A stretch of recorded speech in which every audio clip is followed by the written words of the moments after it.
La découverte de la civilisation maya. Dans la nuit du 11 au 12 octobre 1492, après une traversée éprouvante de 70 jours sur une mer apparemment infinie, Christophe Colomb et son équipage, presque découragés, aperçurent enfin la terre ferme. À l'aube, les 3 navires de la flottille jetèrent l'ancre dans une baie calme et déserte, au nom de la couronne de Castille. Un notaire enregistra la prise de possession de cet îlot, probablement l'actuel îlot Watling dans l'archipel des Bahamas, mais baptisé San Salvador par le célèbre navigateur. Par la suite, ils découvrirent l'île d'Haïti, appelée Hispaniola, qui fut un temps confondue avec l'extrémité de l'Asie. Cuba et la Jamaïque, approchées peu après, ne pouvaient être aux yeux de leurs découvreurs que Cipangu et Cathay, c'est-à-dire le Japon et la Chine. Ce n'est qu'en 1513, lorsque Ponce de Léon arriva en Floride, que le continent américain lui-même fut approché sans le savoir. Cependant, le sujet principal de notre documentaire n'est pas la découverte de l'Amérique par Christophe Colomb, mais la civilisation maya. Les Mayas sont un peuple autochtone d'Amérique centrale qui a développé une civilisation avancée à partir de l'Antiquité jusqu'au début de l'ère moderne. Ils sont connus pour leurs temples anciens, leurs glyphes et leur système complexe et précis de calendrier. La civilisation maya a traversé les âges et est toujours bien vivante aujourd'hui. Ils sont actuellement environ 7 millions. Majoritaires au Guatemala, les Mayas représentent une partie de la population du Mexique et du Belize, et dans une moindre mesure, du Honduras et du Salvador. Ils sont les gardiens de leur culture et travaillent activement à redécouvrir leur propre passé, tout en regardant vers l'avenir. La culture maya est caractérisée par une architecture monumentale, une iconographie et une écriture hiéroglyphique, ainsi que par des systèmes mathématiques et astronomiques complexes. Malgré les différences locales et les plus de 30 langues vivantes, les Mayas partagent des racines culturelles communes et l'héritage commun d'une civilisation accomplie qui a atteint son apogée entre 250 et 1200 de notre ère. Chers amis explorateurs, bonjour et bienvenue dans cette nouvelle expédition qui nous embarque dans un fascinant voyage vers une terre lointaine et un temps reculé. Les premières rencontres. Lorsque Christophe Colomb revint à Séville, la foule se pressait pour apercevoir ces sauvages qui semblèrent ne pas être des descendants d'Adam, à moitié nus et portant des perroquets multicolores sur leurs épaules de bronze. Les Indiens des Caraïbes se sont rapidement révélés être une main-d'œuvre utile et bon marché. Colomb lui-même a vendu 509 d'entre eux à Séville en 1485 et son frère 300 de plus l'année suivante à Cadix. Dans les 12 années qui ont suivi la découverte, Colomb a repris la route des Antilles à plusieurs reprises, avec une flotte de plus en plus importante, dans une quête obstinée de cette Chine insaisissable. En 1506, l'année même de la mort de Colomb, Juan Díaz de Solís et Vicente Yanez Pinzón ont été les premiers à débarquer sur la côte mexicaine. Mais ils ont cru avoir découvert une nouvelle île plutôt que le centre de l'univers maya. Les Mayas, considérés comme les Grecs du nouveau continent, avec leurs surprenantes réalisations artistiques, ne seront pris en compte qu'au XIXe siècle. Même Hernán Cortés, qui a conquis l'Empire aztèque au XVIe siècle, n'a jamais soupçonné l'existence de cette civilisation voisine, incomparable, qui s'est développée plus au sud, entre le Yucatan et le Guatemala, au cours de plus d'un millénaire, du IIIe au XIVe siècle. À cette époque, la civilisation maya était presque éteinte. Les dernières grandes réalisations au nord du Yucatan, comme celles de Chichen Itza et d'Uxmal, datant de plus de 3 siècles auparavant. Le véritable contact avec les Mayas, avant l'arrivée de Cortés, n'a pas eu lieu en 1511 avec quelques survivants de l'expédition de Vasco Núñez de Balboa, mais plutôt le 4 mars 1517, lorsque 3 voiliers de La Havane, Cuba, ont été poussés par une forte tempête pendant 2 jours et 2 nuits et ont ancré près des côtes nord du Yucatan.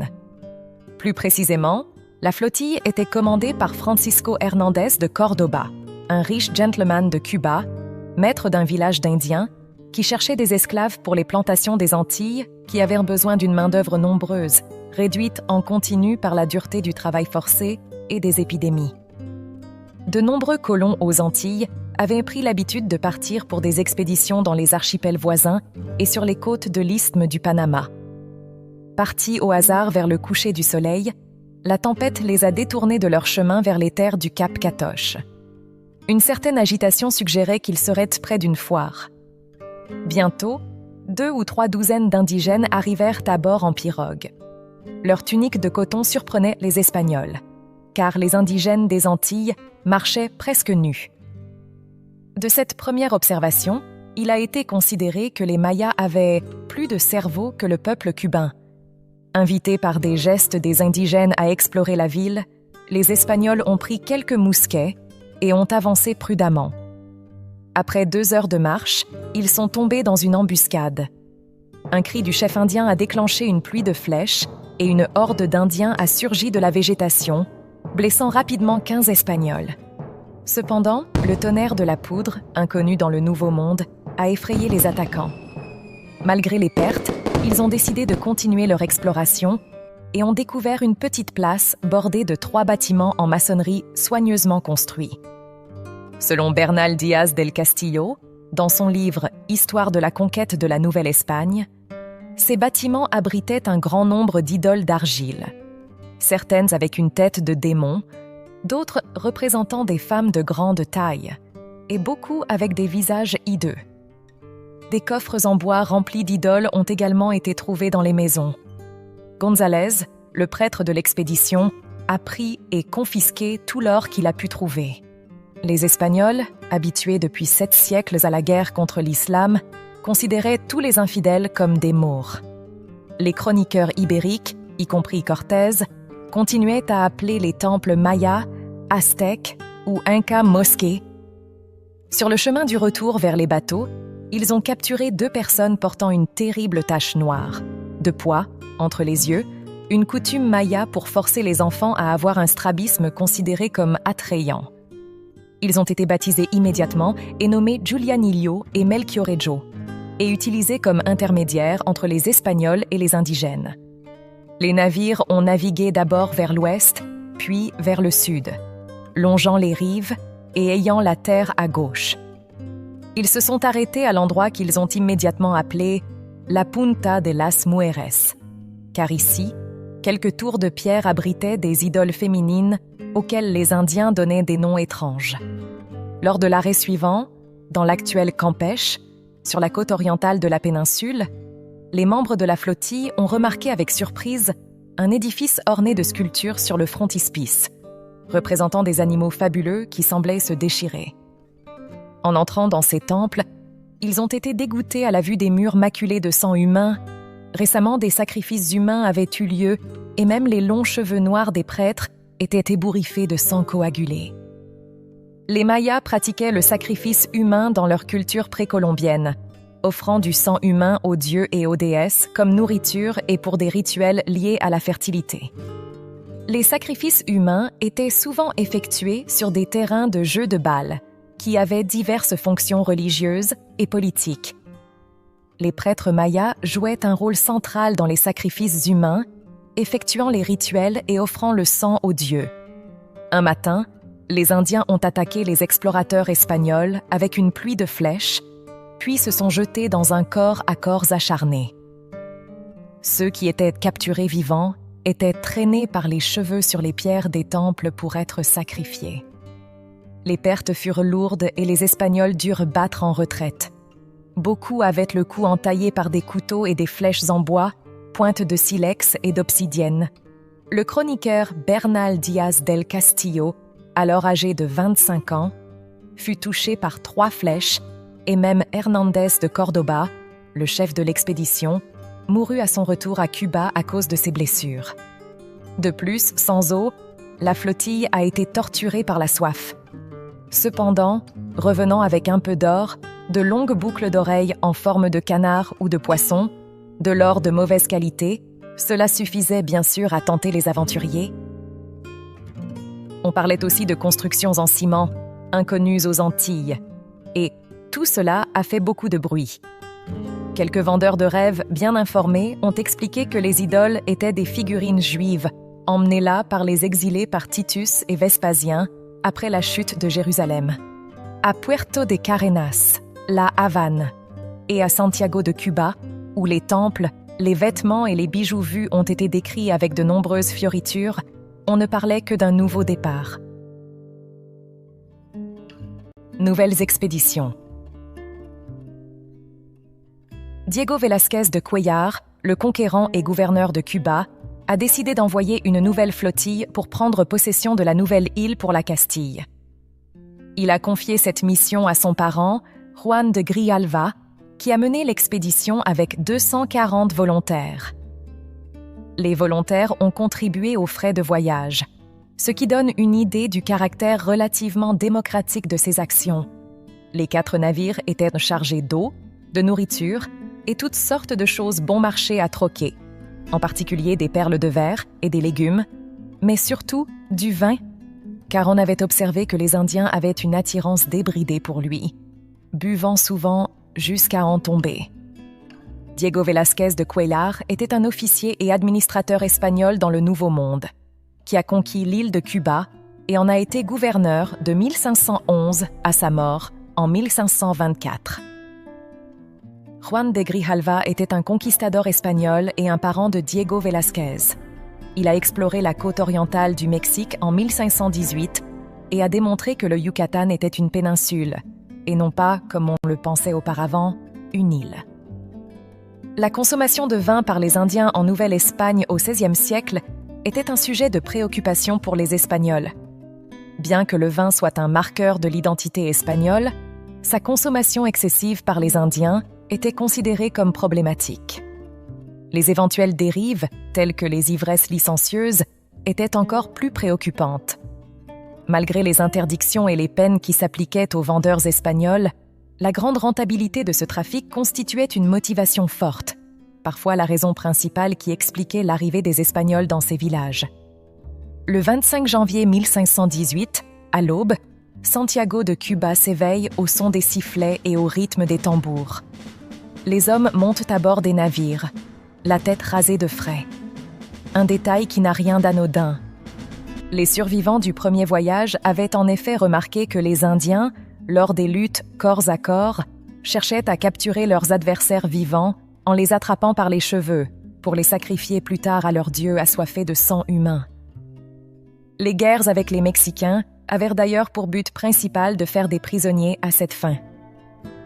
Après une escale à la Havane, la flotte de 4 navires, dont l'un commandé par Francisco de Monteo, futur premier gouverneur du Yucatan, met le cap vers le couchant.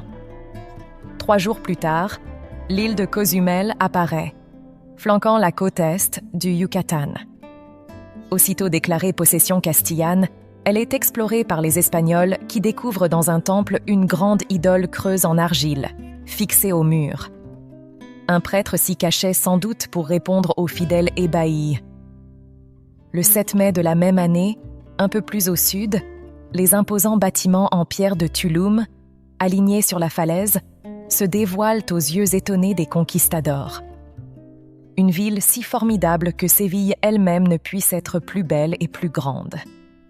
Le Castillo, sévère temple-forteresse dos à la mer, se dresse sur la place cérémonielle, close sur 3 côtés par un épais mur percé de 5 portes. Au-delà s'étend le quartier populaire aux maisons de pierre. Une cité maya datant du XIIe au IIIe siècle qui sera abandonnée en 1544 après la conquête espagnole. La flottille de Juan de Grijalva poursuit sa mission d'exploration le long de la côte du Yucatan, avançant vers le sud. Elle atteint la baie de Terminos et bientôt la région de Tabasco. Une des rivières qui se jette dans la mer dans cette zone reçoit le nom de Grijalva, qu'elle porte encore aujourd'hui. Là, les Espagnols reprennent contact avec la population maya, prenant leurs précautions défensives. Mais ils sont finalement approvisionnés en dinde, en maïs, et reçoivent même de longues boucles d'oreilles en tumbaga, un alliage d'or, d'argent et de cuivre utilisés dans l'art précolombien. Sur une petite île de la région, Bernal Díaz del Castillo rapporte avoir trouvé 2 bâtiments en maçonnerie soignés, probablement des temples, abritant de nombreuses idoles vénérées par les Mayas. Mais le spectacle le plus marquant fut la découverte de 5 Indiens sacrifiés la veille, la poitrine ouverte, les mains et les pieds coupés, le sang collant encore au mur. Choqué, Diaz del Castillo baptise ce lieu l'île des sacrifices. Cette rencontre avec la civilisation maya, sa culture et ses rites, fut un véritable choc pour les conquistadors espagnols. Leur vision du monde et leur foi chrétienne se heurtaient violemment aux croyances et coutumes des peuples indigènes qu'ils découvraient. Un fossé culturel immense qui allait marquer durablement les relations entre Espagnols et Mayas lors de la conquête du Yucatan. Aux portes de l'Empire aztèque, encore inconnu, Juan de Grijalva établit le premier contact historique avec cette puissance. Près de l'isthme de Tehuantepec, il rencontre des messagers de l'empereur Montezuma, postés là depuis 1 an, depuis que la nouvelle de l'apparition d'hommes blancs et barbus sur de grands voiliers avait atteint Tenochtitlan, Mexico, la capitale impériale. Leur mission : observer et sonder les intentions de ces nouveaux venus, pris pour des envoyés de Quetzalcoatl, le serpent à plumes. Ce souverain déifié, parti 5 siècles auparavant, avait promis de revenir un jour reconquérir son trône. Pendant 10 jours, Espagnols et Aztèques s'observent, s'offrent des présents, se congratulent. Mais Grijalva, mal armé et équipé, manque d'audace.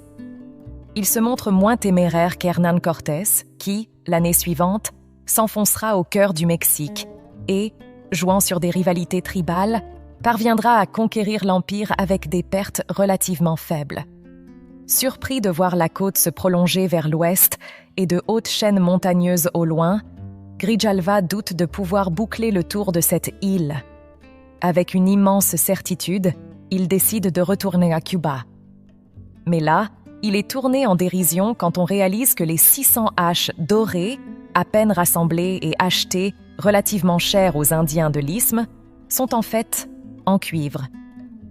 Car le métal est apparu tardivement dans le monde maya, vers l'an 950, et son usage est resté limité. Cette brillante civilisation qui maîtrisait l'écriture est ainsi demeurée pratiquement à l'âge de pierre tout au long de son existence. Un paradoxe qui n'a pas manqué d'étonner les conquistadors. Eux, qui venaient d'une Europe où le fer et l'acier étaient maîtrisés depuis des siècles, découvraient une culture à la fois raffinée et primitive, aux temples majestueux, mais aux armes de pierre. Un contraste saisissant qui ne fit qu'attiser leur soif de conquête et leur sentiment de supériorité technologique et culturelle. Pedro de Alvarado, lieutenant en chef de Cortés, est celui qui a réussi à conquérir le Guatemala, que son supérieur avait traversé lors de son expédition de 1524 à 1526 jusqu'au Honduras. Le Chiapas fut également conquis par Francisco de Montejo. Venu de Séville avec 400 soldats sur 4 navires bien armés, sa mission était d'occuper la péninsule du Yucatan. Mais contrairement au plateau mexicain, rapidement soumis et pacifié, les choses allaient se dérouler différemment en territoire maya. À cette époque, le Yucatan était divisé entre plusieurs familles princières, dont les Cocom et les Xiu étaient les plus importantes. Ces familles formaient une sorte de caste féodale héréditaire, dirigeant une population agricole divisée en clans totémiques, jaguars, serpents, singes, etc. Obligés de travailler à la construction de temples, palais, routes et autres activités. Les Mayas du Nord s'opposèrent farouchement aux Espagnols. Après 8 années de combats acharnés, ils parvinrent même à les chasser temporairement de la province. Au début, les villes étaient pourtant tombées les unes après les autres. Ekab, Conil, Loche, Chacua, Aque, Zilam. Mais les Yucatèques étaient indignés par les fréquentes incursions des soldats espagnols pour capturer des esclaves. Ces razzias avaient pris une telle ampleur qu'une vie humaine n'avait plus qu'une très faible valeur marchande. On vit même une fois une fille de chef indien échangée contre un simple morceau de fromage. S'ensuivirent 10 années mouvementées et sanglantes, marquées par des soulèvements et des répressions brutales, un retrait momentané des Espagnols jetés à la mer. Mais ils revinrent en force avec le temps. les clans Xiu puis Kokom finirent par se soumettre, non sans avoir obtenu l'interdiction de la vente d'esclaves. En 1548, le Yucatan fut rattaché administrativement au Mexique, mais pas spirituellement. Les Mayas s'opposèrent toujours, et il fallut réaffirmer cette intégration en 1848. Pendant ce temps, au cœur de la péninsule, le royaume de Petén Itzá et sa capitale Tayasal, établie sur l'île du lac Chaltuna dans l'actuel Guatemala, restait une forteresse de résistance maya. La conquête espagnole des Mayas fut longue et âpre. Les royaumes mayas résistèrent à l'intégration dans l'Empire espagnol durant près de 2 siècles.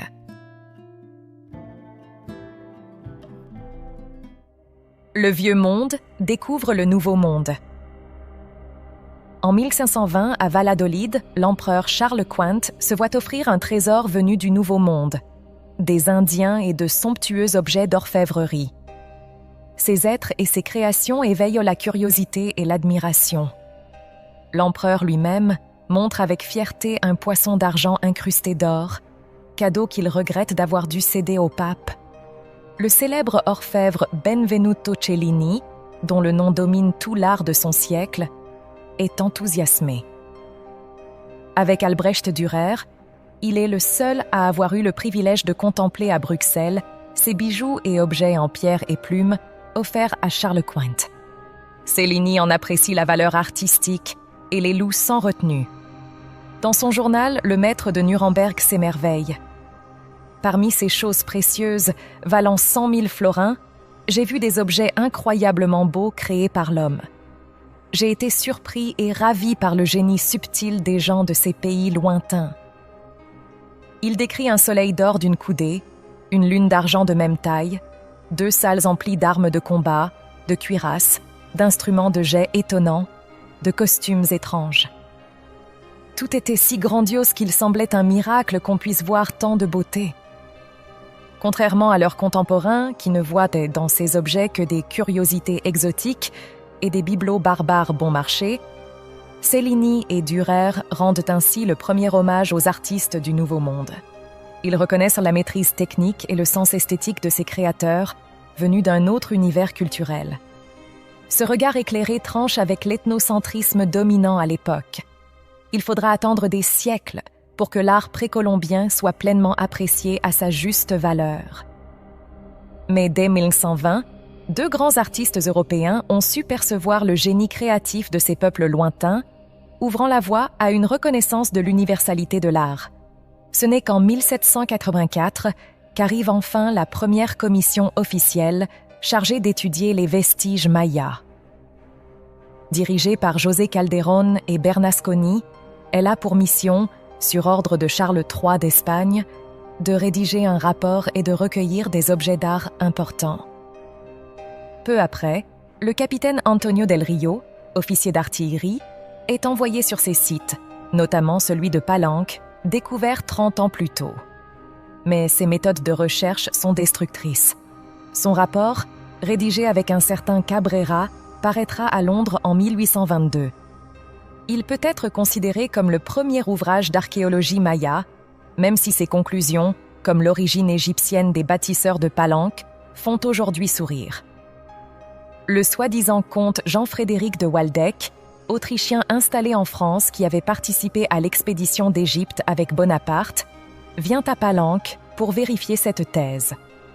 Il y passe 2 ans, de 1832 à 1834. Ces illustrations donnent au monument maya un air résolument égyptien, en accord avec les vues de son mécène. Lord Kingsborough, tout aussi original, dilapide sa fortune en subventionnant des publications luxueuses, tentant de prouver que les Amérindiens descendaient d'une des 10 tribus perdues d'Israël. Il meurt en prison pour dette. Mais de ces énormes livres publiés entre 1830 et 1848 ressortent des merveilles, comme la première reproduction du plus beau codex maya, l'un des 3 seuls rescapés, celui conservé à Dresde. Ces pionniers, malgré leurs théories farfelues, ont ouvert la voie à l'étude scientifique de la civilisation maya. Leurs travaux, bien qu'imparfaits, ont permis de révéler au monde la grandeur et le mystère de cette culture millénaire. Ils ont posé les premières pierres d'un édifice de connaissances qui ne cesse de s'enrichir depuis, au fil des découvertes archéologiques et du déchiffrement progressif de l'écriture maya. Le Codex de Dresde, en particulier, est un trésor inestimable. Ce livre accordéon en écorce de figuier, long de plus de 3 mètres, est le plus sophistiqué des 4 manuscrits mayas précolombiens connus. Réalisé au XVe siècle au Yucatan, il contient des almanachs, des tables astronomiques, des rituels et même une représentation de la fin du monde dans un grand déluge. Ces peintures révèlent une variété d'influences régionales et le travail de 8 scribes peintres différents. Le choc des civilisations.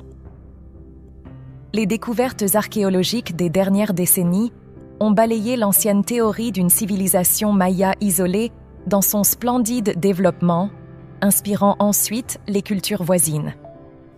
On sait aujourd'hui que 5 grands centres civilisationnels se sont épanouis parallèlement durant la période classique, entre 300 et 900 après Jésus-Christ. 4 civilisations étaient en contact, plus culturellement que matériellement, avec le monde maya, les Olmèques de la Venta, les plus proches, dans la boucle du golfe du Mexique, les Totonacs del Tajín, au centre de Veracruz, entre le 7e et le 14e siècle. Les Zapotèques de Monte Albán, dans la région d'Oaxaca, surtout entre 500 et 1000. Et Teotihuacan, la cité des grandes pyramides, à moins de 50 km au nord de Mexico, dont l'âge d'or se situe entre 400 et 700. Malgré des traits communs, un faciès américain prononcé, la question des origines de ces peuples a dérouté les Européens du XVIe siècle. De qui descendaient ces cannibales? De Cham, Sem ou Japheth, fils de Noé? Étaient-ils seulement des humains, avec leurs idoles et coutumes horribles, ou plutôt des créatures du diable? Il fallut une bulle du pape Paul III en 1536 pour affirmer sans conteste leur nature humaine et leur filiation depuis Noé. Car les Espagnols ont rencontré une mosaïque de peuples à travers des étendues immenses aux paysages infiniment variés, des steppes désolées aux toundras gelées des sommets, en passant par les tierras calientes humides et luxuriantes, les tierras templadas cultivées et les tierras frias entre 2000 et 3000 mètres. Vie et croyances y étaient façonnées par un environnement hostile, secoué de cyclones, éruptions et séismes. Cette diversité fascinante des peuples précolombiens, les conquistadors l'ont découverte avec stupeur. Eux qui venaient d'une Europe chrétienne relativement homogène culturellement, se trouvaient face à un kaléidoscope de langues, coutumes, dieux et rites étranges. Un choc des civilisations qui allait marquer durablement les relations entre ancien et nouveau monde. Mais au-delà des différences, ces cultures partageaient une même matrice américaine, forgée par des millénaires d'adaptation à un continent à la nature exubérante et imprévisible. Elles avaient développé des savoirs agricoles, architecturaux et astronomiques sophistiqués, des organisations sociales et politiques complexes, des panthéons et des mythologies foisonnants.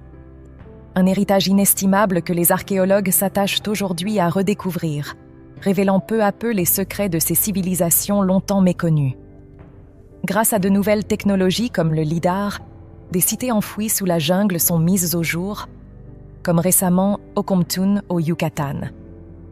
Loin d'être isolés, Mayas, Olmèques, Zapotèques et autres ont tissé des liens, échangé des idées, rivalisé aussi parfois. Une histoire connectée qui émerge peu à peu, révélant toute la richesse et la complexité de ces mondes anciens. Un héritage vivant aussi, perpétué par les millions de descendants de ces peuples, gardiens de langues et traditions millénaires. La même diversité déroutante se retrouve dans l'étude des langues précolombiennes. Un ethnologue français y a découvert 123 familles linguistiques différentes, sans lien avec les langues asiatiques et assez faiblement apparentées entre elles. Depuis la découverte des Amériques, l'origine des populations du Nouveau Monde n'a cessé de susciter controverses et interrogations. L'extraordinaire polymorphisme humain et linguistique laisse perplexes tous les chercheurs. La surprenante variété des caractéristiques physiques, taille, morphologie, pigmentation, groupe sanguin, et des dialectes amérindiens. Un continent Babel, disent certains, continue de semer la confusion. L'explication d'une telle diversité est à chercher dans la nature et la longue histoire du peuplement américain. Car l'Amérique est un continent immense, aux écosystèmes infiniment variés, des toundras arctiques aux forêts tropicales, en passant par les hauts plateaux andins et les plaines tempérées. Cette mosaïque de milieux a façonné au fil des millénaires des adaptations et des spécialisations locales, donnant naissance à une multitude de peuples aux morphologies et modes de vie distinctes. Mais cette diversité s'enracine aussi dans une histoire complexe et ancienne. Les données archéologiques et génétiques suggèrent que l'Amérique a été peuplée en plusieurs vagues, depuis au moins 15 000 ans, par des populations venues d'Asie via le détroit de Bering. Ces premiers Américains ont ensuite divergé et évolué séparément pendant des millénaires, au gré des migrations, des isolements géographiques et des changements climatiques. La rencontre entre les deux mondes, à part le choc des civilisations, fut aussi un choc microbien dévastateur.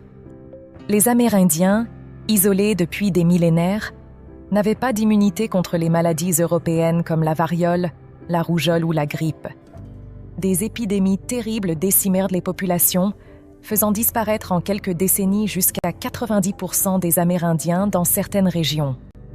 Un cataclysme démographique qui eut un impact durable sur la diversité génétique et linguistique du continent. De nombreuses langues et cultures s'éteignirent à jamais, emportant avec elles des pans entiers de savoirs et de visions du monde unique. Aujourd'hui, grâce au progrès de l'archéologie, de la génétique et de la linguistique, le puzzle du peuplement américain commence à se reconstituer.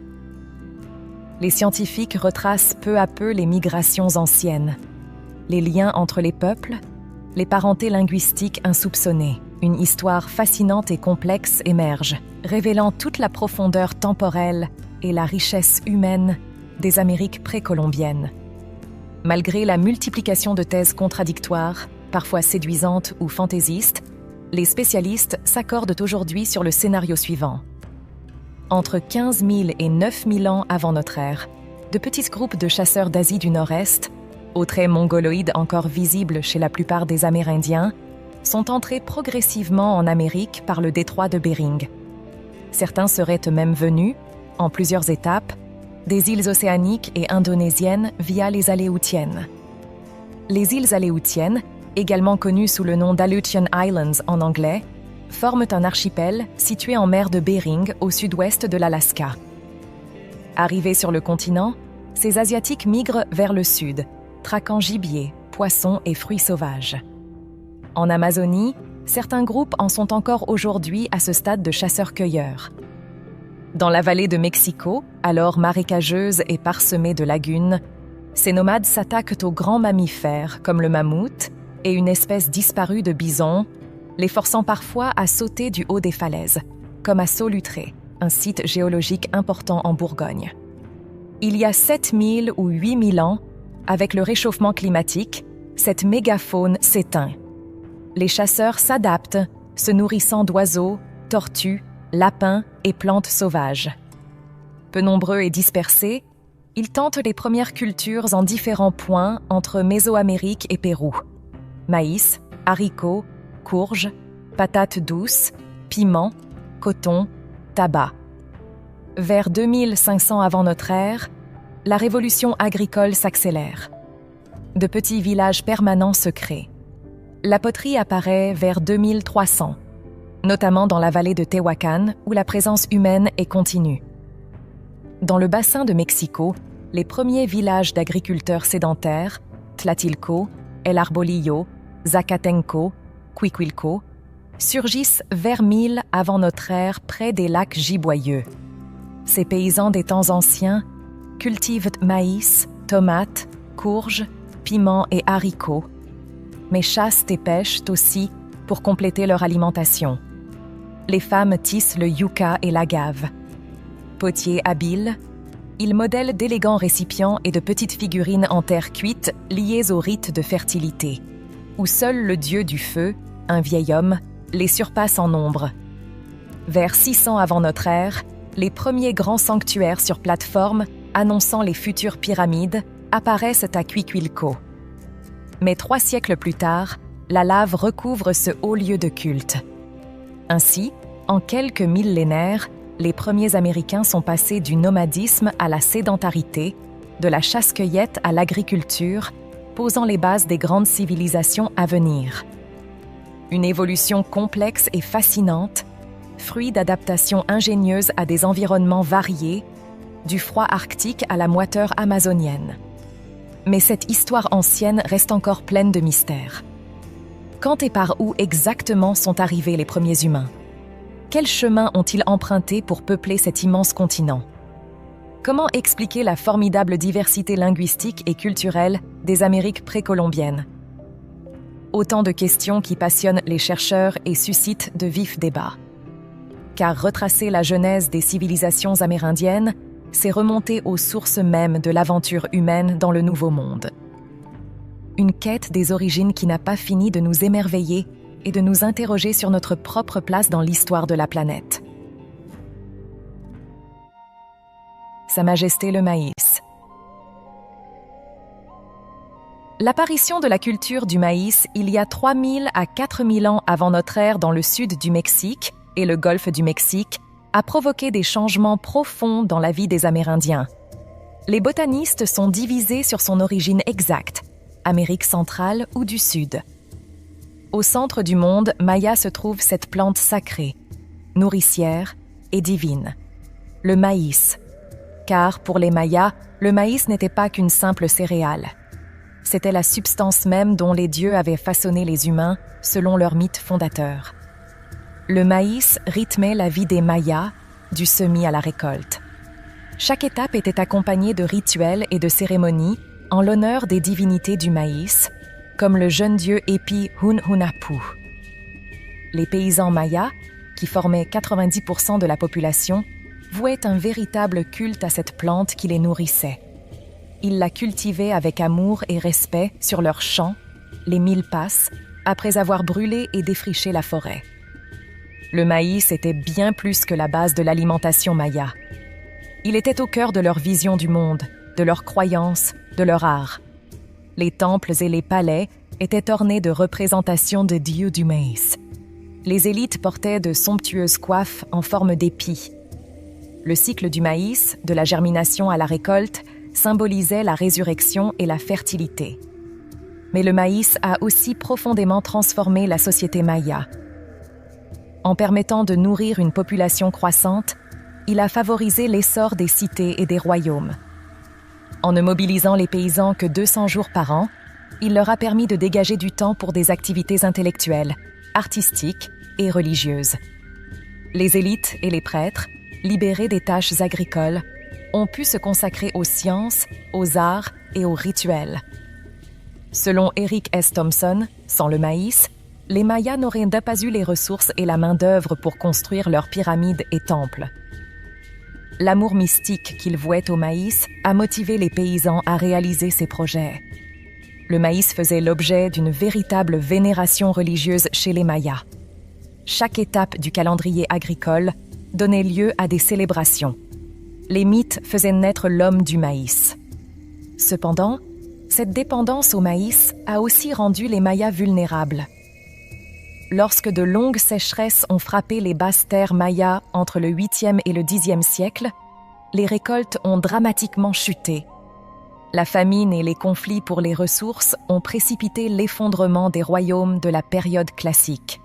Un déclin que certains attribuent en partie à une trop grande spécialisation agricole autour du maïs.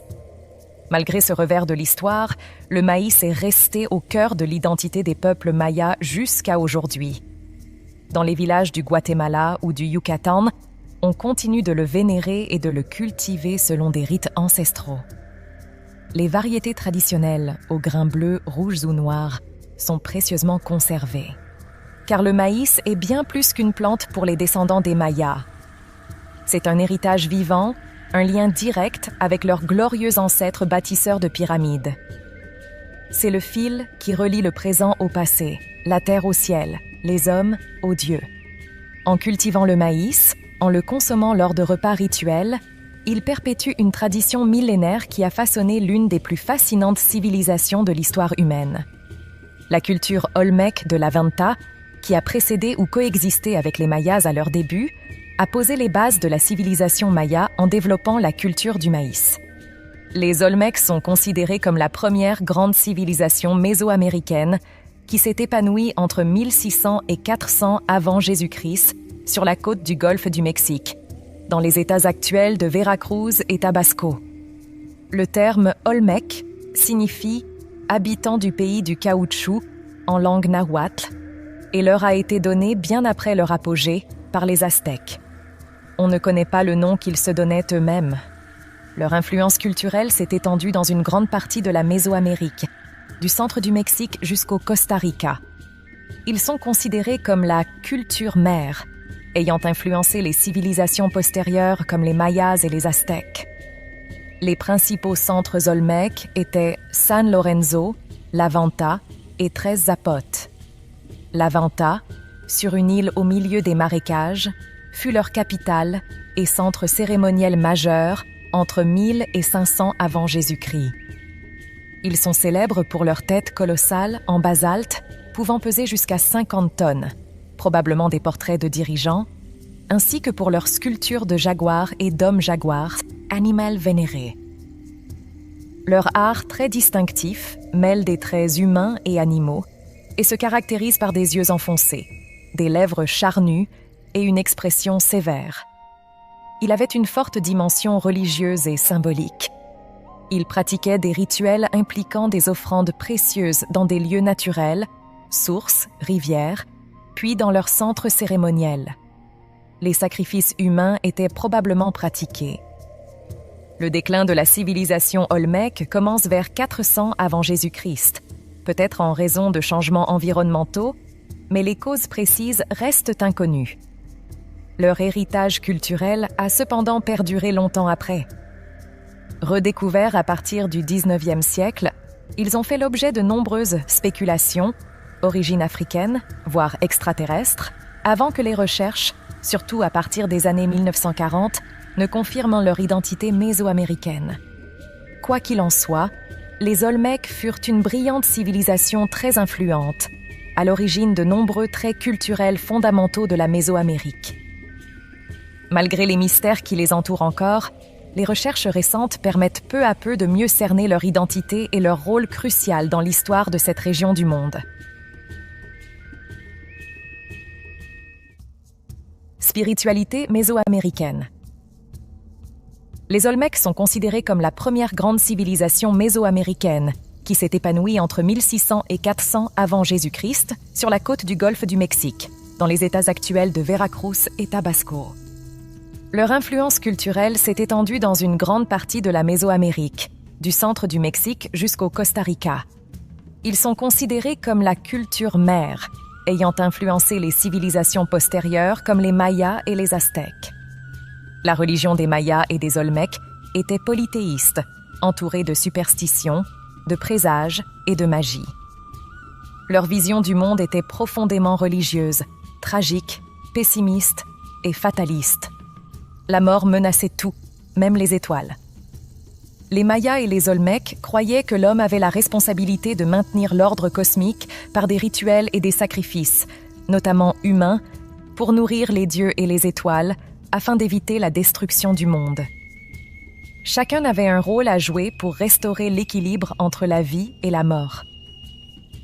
Pour entrer en contact avec les divinités, outre les sacrifices, de nombreuses fêtes et danses étaient pratiquées. Les dieux étaient vus comme à la fois bons et mauvais, favorables et défavorables. Toute la religion reposait sur l'idée que la vie était fabriquée à travers la mort et que même les étoiles se nourrissaient d'âmes humaines. Une légende maya raconte que les dieux ont créé l'homme 4 fois pour qu'il les entretienne et les nourrisse en retour. Les Olmecs accordaient une grande importance aux animaux puissants, jaguars, aigles, serpents, qu'ils associaient à des êtres divins. Ils croyaient que les dirigeants pouvaient se transformer en ces animaux. Ils vénéraient aussi des créatures hybrides, comme l'homme jaguar. Les Olmèques avaient codifié leurs dieux et pratiques religieuses à l'aide de symboles, suggérant une religion organisée avec un clergé. Leurs rituels impliquaient des sacrifices, des cérémonies dans des grottes, des pèlerinages, des offrandes. De nouvelles recherches permettent de mieux comprendre les rituels mayas, comme les reconstitutions théâtrales et mortelles du mythe de la création, Popol Vuh, dans des grottes, pour inciter les dieux à recréer le monde face à la sécheresse. Leurs dieux et pratiques religieuses étaient codifiés, mais on ne connaît pas les noms exacts de leurs dieux. Les chercheurs les désignent donc par des numéros. Dieu 6, par exemple. Une anecdote raconte que le grand prêtre Itzamna se piqua profondément avec une épine d'agave. Ainsi, pour le venger, un de ses fidèles s'acharna sur la plante et la réduisit en bouillie. N'étant plus qu'un amas de fibres, ainsi naquit la fibre de sisal. Le sisal est une variété d'agave qui croît dans la région du Yucatan, où il est appelé henequen. Il a été découvert et cultivé par les peuples mayas dans la région de Mérida. Les feuilles de sisal sont utilisées pour fabriquer des cordes et des ficelles, et lorsque les Espagnols arrivèrent dans le Yucatan, ils changèrent le nom de la fibre en agave sisal et mécanisèrent le procédé de production et commencèrent à exporter le sisal partout dans le monde. C'est ainsi, dit la légende, que les Mayas mirent à jour les vertus de ce cactus et commencèrent à fabriquer les cordes qu'ils allaient utiliser pour fabriquer les tissus et faire ainsi la richesse du Yucatan.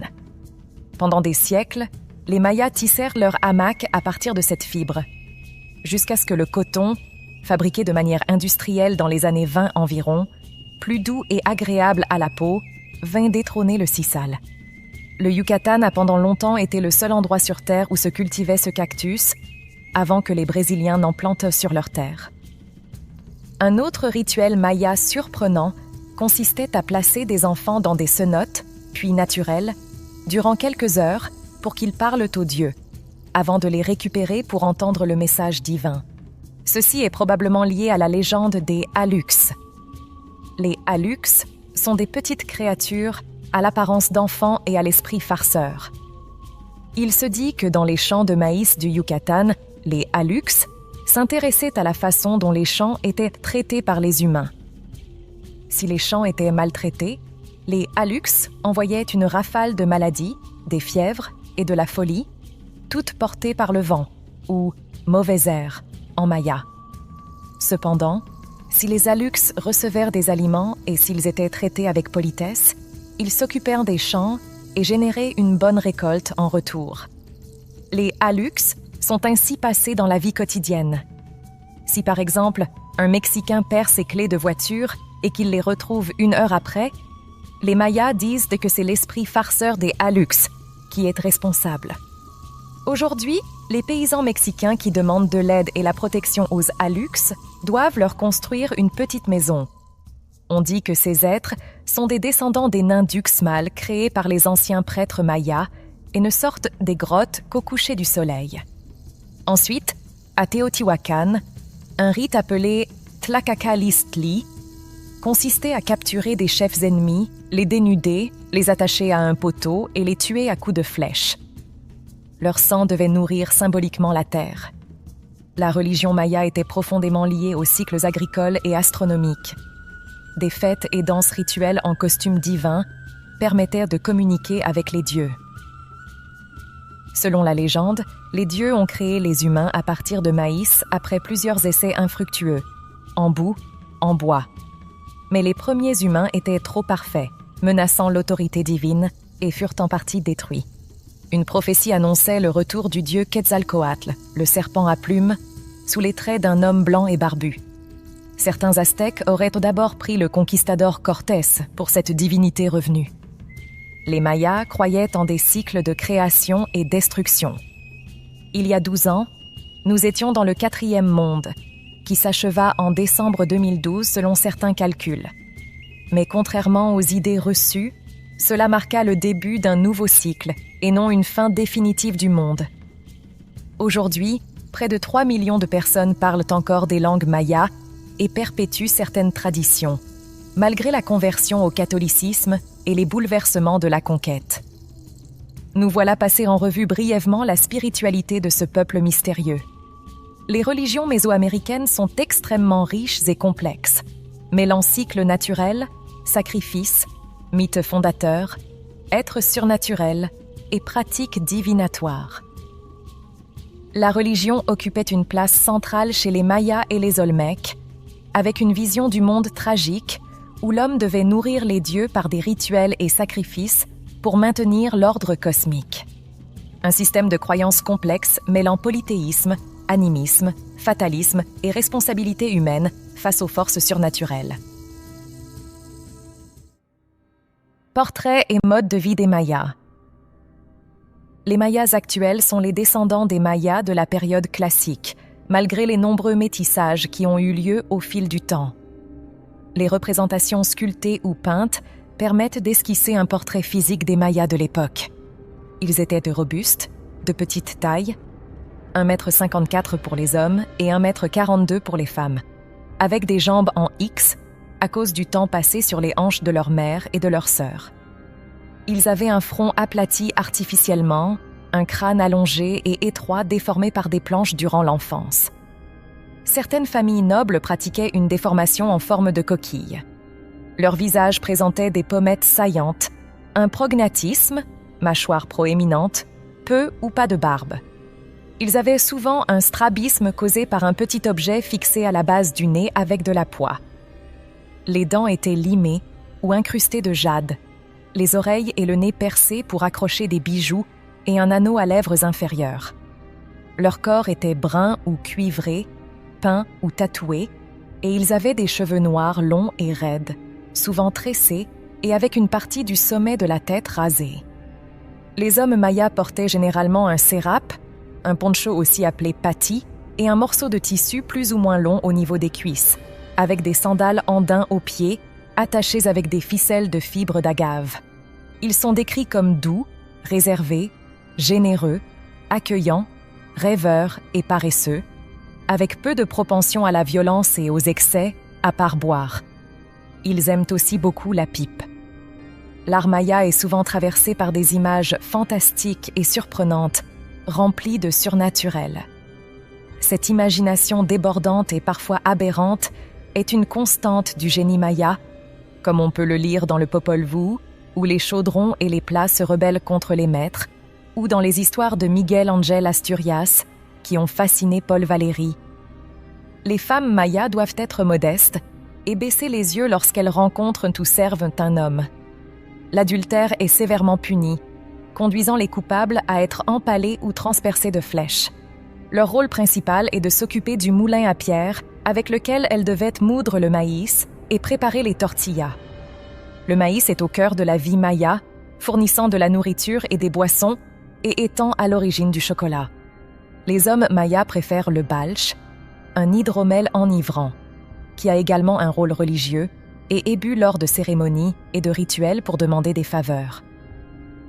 Il est fabriqué à partir de miel et de jus de canne à sucre dans lequel est macérée l'écorce de balch, puis les hommes du clan se rassemblent dans un lieu spécial, interdit aux femmes, pour prier et chanter autour du feu sacré.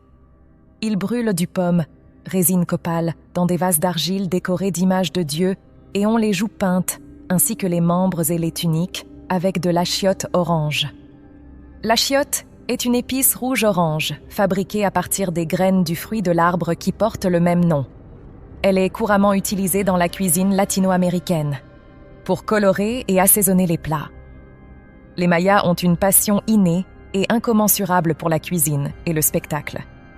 Les artistes reproduisent sur les murs et en stuc et pierre, avec une richesse étonnante, les motifs très divers des vêtements, bijoux, colliers, cuirasses, pendentifs, anneaux d'oreilles et de narines, coiffes surprenantes et masques. Tous ces éléments servent à couvrir celui qui les porte, le rendant méconnaissable, anonyme, un autre.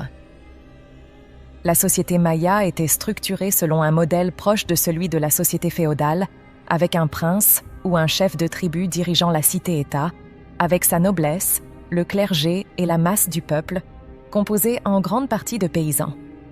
Les Mayas avaient une organisation politique en cités rivales, ce qui a conduit à les comparer aux cités grecques de l'époque classique. Les cités mayas étaient également comparées aux villes italiennes de la Renaissance, avec des liens culturels, religieux ou linguistiques plutôt que politiques. Les Mayas avaient une société très hiérarchisée, avec une noblesse et un clergé qui détenaient le pouvoir et la masse du peuple, composée en grande partie de paysans. À la tête de chaque cité-État maya se trouvait une sorte de roi-prêtre, le vrai homme, Halaka Winik, dont la position était héréditaire. Le Halak Winik dirigeait l'État avec l'aide d'un conseil composé de chefs de clans totémiques, de prêtres et de anciens, aujourd'hui maires. L'emblème de son autorité civile était une sorte de sceptre courbé, mannequin, terminé aux extrémités par des têtes fantastiques. Le clergé maya constituait la classe savante de la société, servant d'intermédiaire entre le peuple et les divinités. Le serpent souverain ou le grand prêtre, connu sous le nom d'Ao Kan, était à la tête de la communauté des prêtres et était considéré comme omniscient. Son prestige était tel que de nombreuses offrandes importantes et diverses étaient versées vers sa demeure.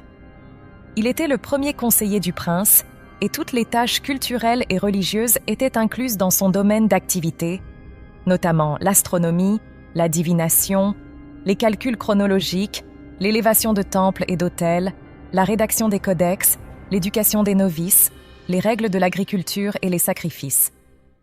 Pour accomplir ces tâches multiples et fatigantes, le grand prêtre était aidé par un grand nombre de prêtres, les Akini.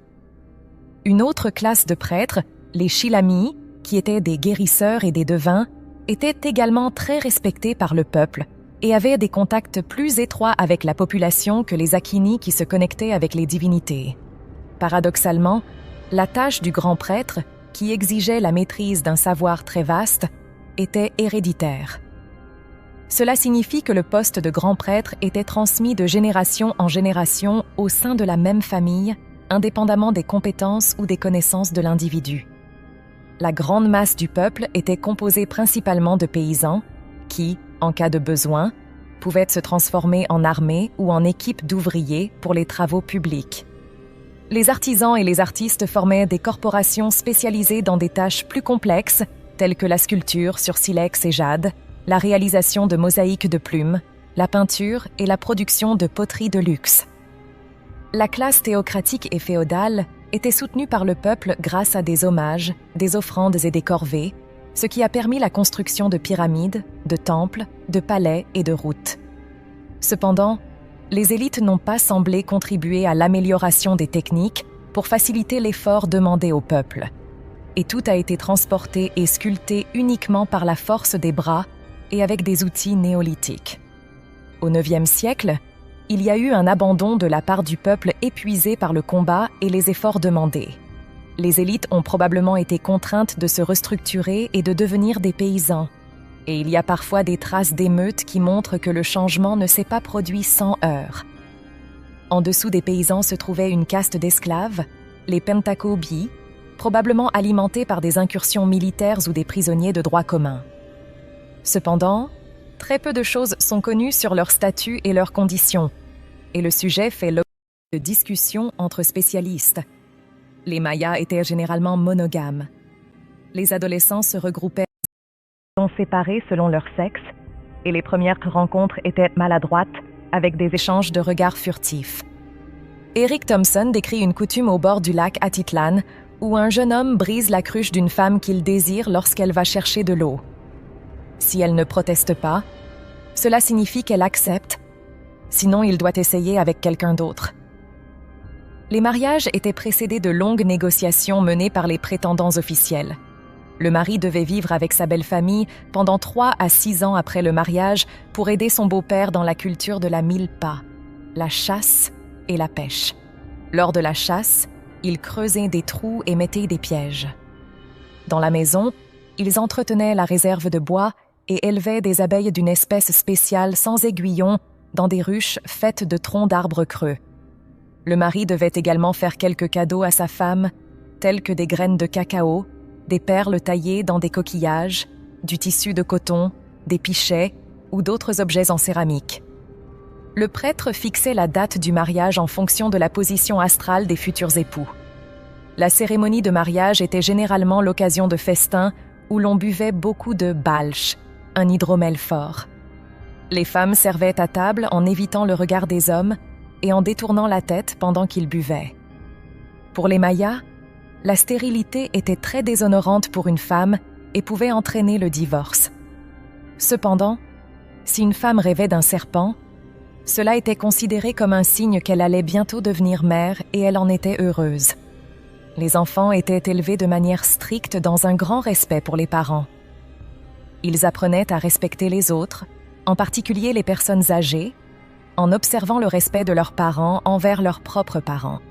Les enfants étaient également encouragés à aider leur entourage, ce qui leur donnait un fort sentiment de collectivité.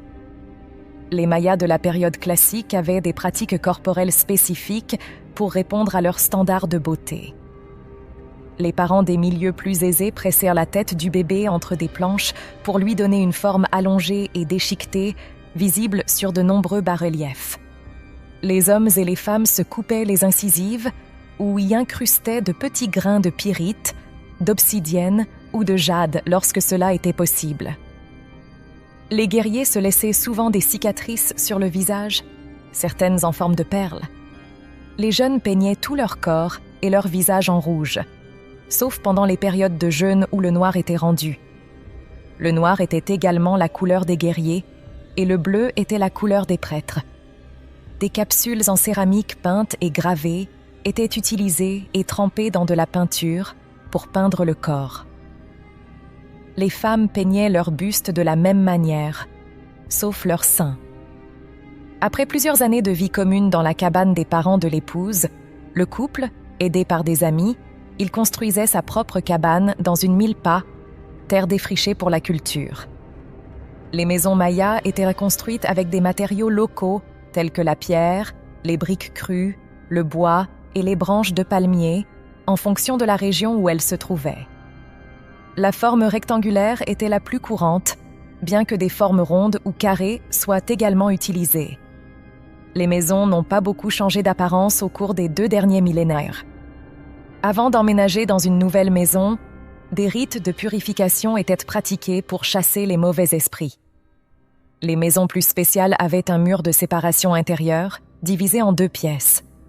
La pièce de l'entrée servait de lieu d'habitation et de réception régulier, tandis que l'autre, à l'arrière, était utilisée uniquement par les membres de la famille.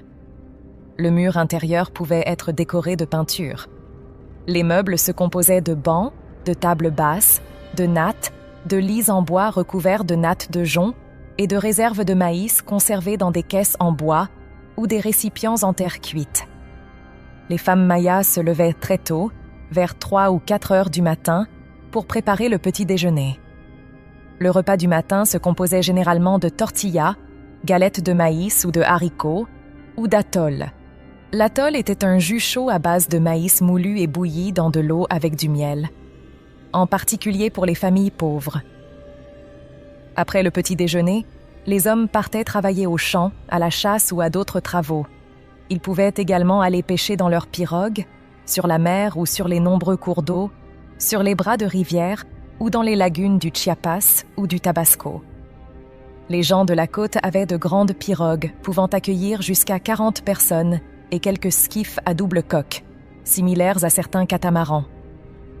Un tableau du temple des guerriers de Chichen Itza montre une scène d'un village sur la côte où les grenouilles, les tortues, les poissons, les palourdes, les crabes et les poissons-chats venimeux nagent autour de 3 bateaux, chacun avec un homme pagaillant devant et, derrière, 2 guerriers armés. Sur le rivage, entre les cabanes disséminées parmi les arbres, la population semble travailler paisiblement, tandis que les commerçants ambulants, courbés sous le fardeau, s'éloignent du village. Les femmes mayas préparaient le maïs en le battant et en le moulant sur une meule légèrement concave, à l'aide d'un rouleau de pierre appelé cab. Elles cuisaient ensuite des tortillas, des tartes aux acants, pâtes de maïs, sur une plaque d'argile chauffée, sur les 3 pierres rituelles du foyer. Les tortillas étaient gardées au chaud dans des pots en argile et elles préparaient également du pozole koyem, une variante du zacan, qui était ramolli et emporté sur la route, enveloppées dans des feuilles de bananier. Pour obtenir du chocolat, elles mélangeaient de la semoule de maïs, du cacao et du poivre. Le repas principal était servi vers le coucher du soleil et comprenait des haricots, de la dinde, du daim, du ragoût de pécari, parfois des légumes et du chocolat. Elle cuisinait également un tsaume, une espèce de chien sans poils élevé uniquement pour être mangé. Après le repas, les hommes prenaient un bain chaud tous les jours dans une boîte creusée dans un tronc de cèdre. Vers 8 heures du soir, toute la maison dormait, mais on prenait soin de maintenir le feu allumé entre les 3 pierres toute la nuit.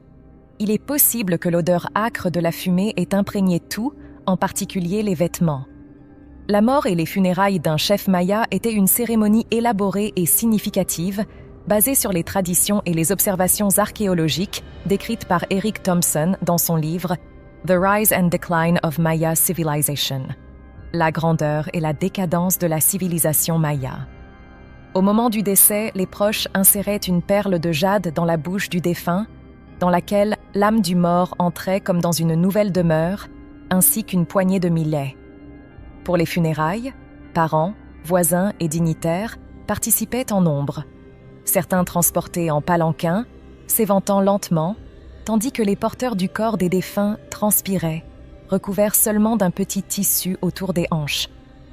Le mort devait être paré de tous ses bijoux en nacre ou en jade. Boucles d'oreilles en jade vert accrochées à ses oreilles. Molletière, avec des cloches de cuivre qui tintaient à chaque pas de son vivant, il couvrait ses jambes sous les genoux. Il portait des sandales, en cuir soigneusement travaillé. Un morceau de tissu de coton, avec des broderies complexes, entourait sa taille et sa tête, orné de plumes pendait devant et derrière. Sur ses épaules se trouvaient plusieurs vêtements en coton brodé ou des plumes. Le kit que les femmes esclaves préparaient depuis plusieurs mois.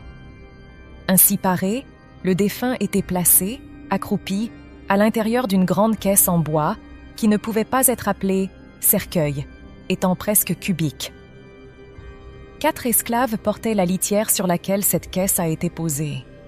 Bien que les Mayas ne nous aient pas laissé de scènes documentaires écrites ou gravées de leur vie quotidienne, comme les Égyptiens à l'époque pharaonique, quelques inscriptions et petites figures en argile trouvées dans les tombes, sur l'île de Jaina et ailleurs, nous présentent diverses figures complètes de la vie de personnages de haut rang, le plus souvent des dignitaires, des dames nobles, des prêtres, mais aussi des guerriers, des joueurs de pelote, des nains et, moins souvent, des tisserands. Dans des cas exceptionnels, les classes populaires ont trouvé leur place dans les représentations artistiques. La ville Jardin Maya. La disposition des maisons dans la cité maya était très différente de celle des villes modernes ou même médiévales. Les maisons étaient plus rares et éloignées les unes des autres, organisées autour de la place et du centre cérémoniel. Au-delà de ces centres, les maisons étaient dispersées, dans une région pleine d'arbres et de terres cultivées. Par conséquent, le passage de la campagne à la ville était à peine perceptible. Les habitants s'occupaient des champs et de leurs produits, donc le rôle du marché était mineur, et il n'y avait pas de marché d'approvisionnement comme dans une ville classique. Seuls les membres de la classe noble et le clergé, les artistes et les artisans, vivaient en centre-ville, ayant sans doute leur parc et potager. En termes de classe ouvrière, elle n'existait pas car elle se confondait avec celle des paysans. Ces derniers assuraient la plupart des travaux de construction et d'entretien à travers des corvées et ne devenaient soldats qu'en cas de besoin. Il est très difficile d'estimer le nombre d'habitants de ces villes.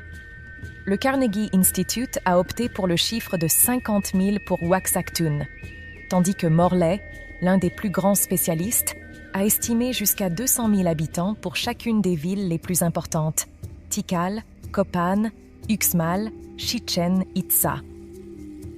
Cependant, ces chiffres sont probablement exagérés en raison de la grande dispersion des cabanes qui réduisait considérablement la densité. Une estimation de 20 000 à 50 000 âmes semble plus raisonnable. La plupart des gens ne vivaient pas dans la ville maya, mais y passaient plutôt pour participer aux cérémonies, apporter des offrandes au temple et se confesser au prêtre Chilam. Ils venaient en groupe, portant des costumes colorés spécifiques à leur lieu d'origine, et transportaient de lourdes charges sur le dos, retenues par une sangle fixée sur le front. La foule était composée d'hommes et de femmes, souvent avec un enfant sur la hanche, et parfois un grand chef passé dans une litière. Des équipes d'agriculteurs venaient également en grand nombre pour se rendre disponibles auprès des artisans mandatés en permanence par le clergé pour construire ou restaurer les temples et les pyramides qui faisaient la fierté de la ville. Tout le matériel devait être transporté sur le dos jusqu'au lieu de travail et travailler uniquement avec des outils de pierre. Les Mayas étaient connus pour leur architecture impressionnante, notamment leurs temples pyramidaux et leurs palais ornés, construits dans tous les centres mayas, d'El Tajin au nord à Copan au sud. Les caractéristiques de l'architecture maya comprennent des plateformes surélevées à plusieurs niveaux, d'immenses pyramides à degrés, des toitures en encorbellement et des escaliers monumentaux. Les extérieurs étaient décorés de sculptures et de moulures de glyphes mayas, de formes géométriques et d'iconographie religieuse comme les masques de serpents. Les Mayas utilisaient des matériaux locaux facilement disponibles, comme le calcaire à Palenque et Tikal, le grès à Quirigua et le tuf volcanique à Copan. Les blocs étaient taillés uniquement à l'aide d'outils en pierre. En l'absence de rivières ou de lacs à proximité, les Mayas ont dû créer un réseau d'immenses réservoirs à Tikal pour recueillir et stocker suffisamment d'eau de pluie pendant la saison des pluies. Les carottes de sédiments prélevés par des scientifiques modernes et des archéologues dans les réservoirs de Tikal ont montré que les Mayas utilisaient un système de purification de l'eau très avancé, utilisant de la zéolite, un matériau encore courant dans les filtres d'aujourd'hui. La cité Maya était une véritable cité-jardin, différente de la cité orientale surpeuplée et anarchique. Les maisons étaient éloignées les unes des autres, propres et cachées sous le feuillage, séparées des jardins cultivés. Les artères majestueuses étaient conçues avant tout pour le faste des processions et en rejetant la rue, l'urbanisme maya donnait aux villes un aspect presque moderne. Les constructions ne bordaient jamais une artère et l'absence de véhicules et d'animaux de traite ou de charge rendait la rue inutile. C'était vraiment un centre piétonnier avec un paysage et un aménagement libre dans lequel s'alternèrent les esplanades et les monuments funéraires, les cultures et les palmiers. Cette constitution urbaine exprime également le pacifisme fondamental des Mayas. Les villes entretenaient probablement des relations pacifiques entre elles, concluant rarement des conflits, car les ouvrages militaires, les fortifications, les remparts et les tranchées manquaient, surtout à l'époque classique. On peut croire cependant qu'il y avait une sorte de clôture en bois comme mur de ceinture qui n'a pas pu résister à tant de siècles d'humidité. Henri Stirling note que les profondes différences entre les projets et les règles d'organisation des villes plaident pour une relative autonomie de la civilisation maya dans les différentes provinces. Nous sommes en présence d'une organisation de type fédéral, fondée sur des similitudes culturelles, plus que sur une véritable unité politique. La cité maya était centrée sur une esplanade entourée de temples et de salles pour les conseils, ainsi que de résidences pour les chefs. Autour de ces bâtiments se trouvaient les résidences d'artistes et de novices. Cependant, la majorité de la population restait rurale. Un récit de 1695 décrit la ville de Tecpan au Guatemala, donnant une image précise de ce qu'aurait pu être une ville maya à l'époque classique. Le sol de la ville était recouvert d'une sorte de revêtement de sol en mortier et en ciment. Parmi les bâtiments, l'un d'eux avait une façade longue de 100 pas, entièrement en pierre et en mortier, avec des pierres taillées avec beaucoup d'habileté, polies et parfaitement ajustées. Ce bâtiment ornait une grande place carrée d'une grande beauté. Un autre bâtiment était décrit comme ayant une splendeur royale, et de nombreuses habitations bien réparties prouvaient le degré de civilisation des anciens maîtres. Sur une petite colline dominant la ville, un bâtiment circulaire était l'ancien palais de justice, où le conseil des juges se réunissait pour débattre des causes. Des messagers étaient parfois envoyés dans un petit temple voisin pour recueillir les oracles, les décisions sacrées de la divinité locale, représentées par un bloc d'obsidienne.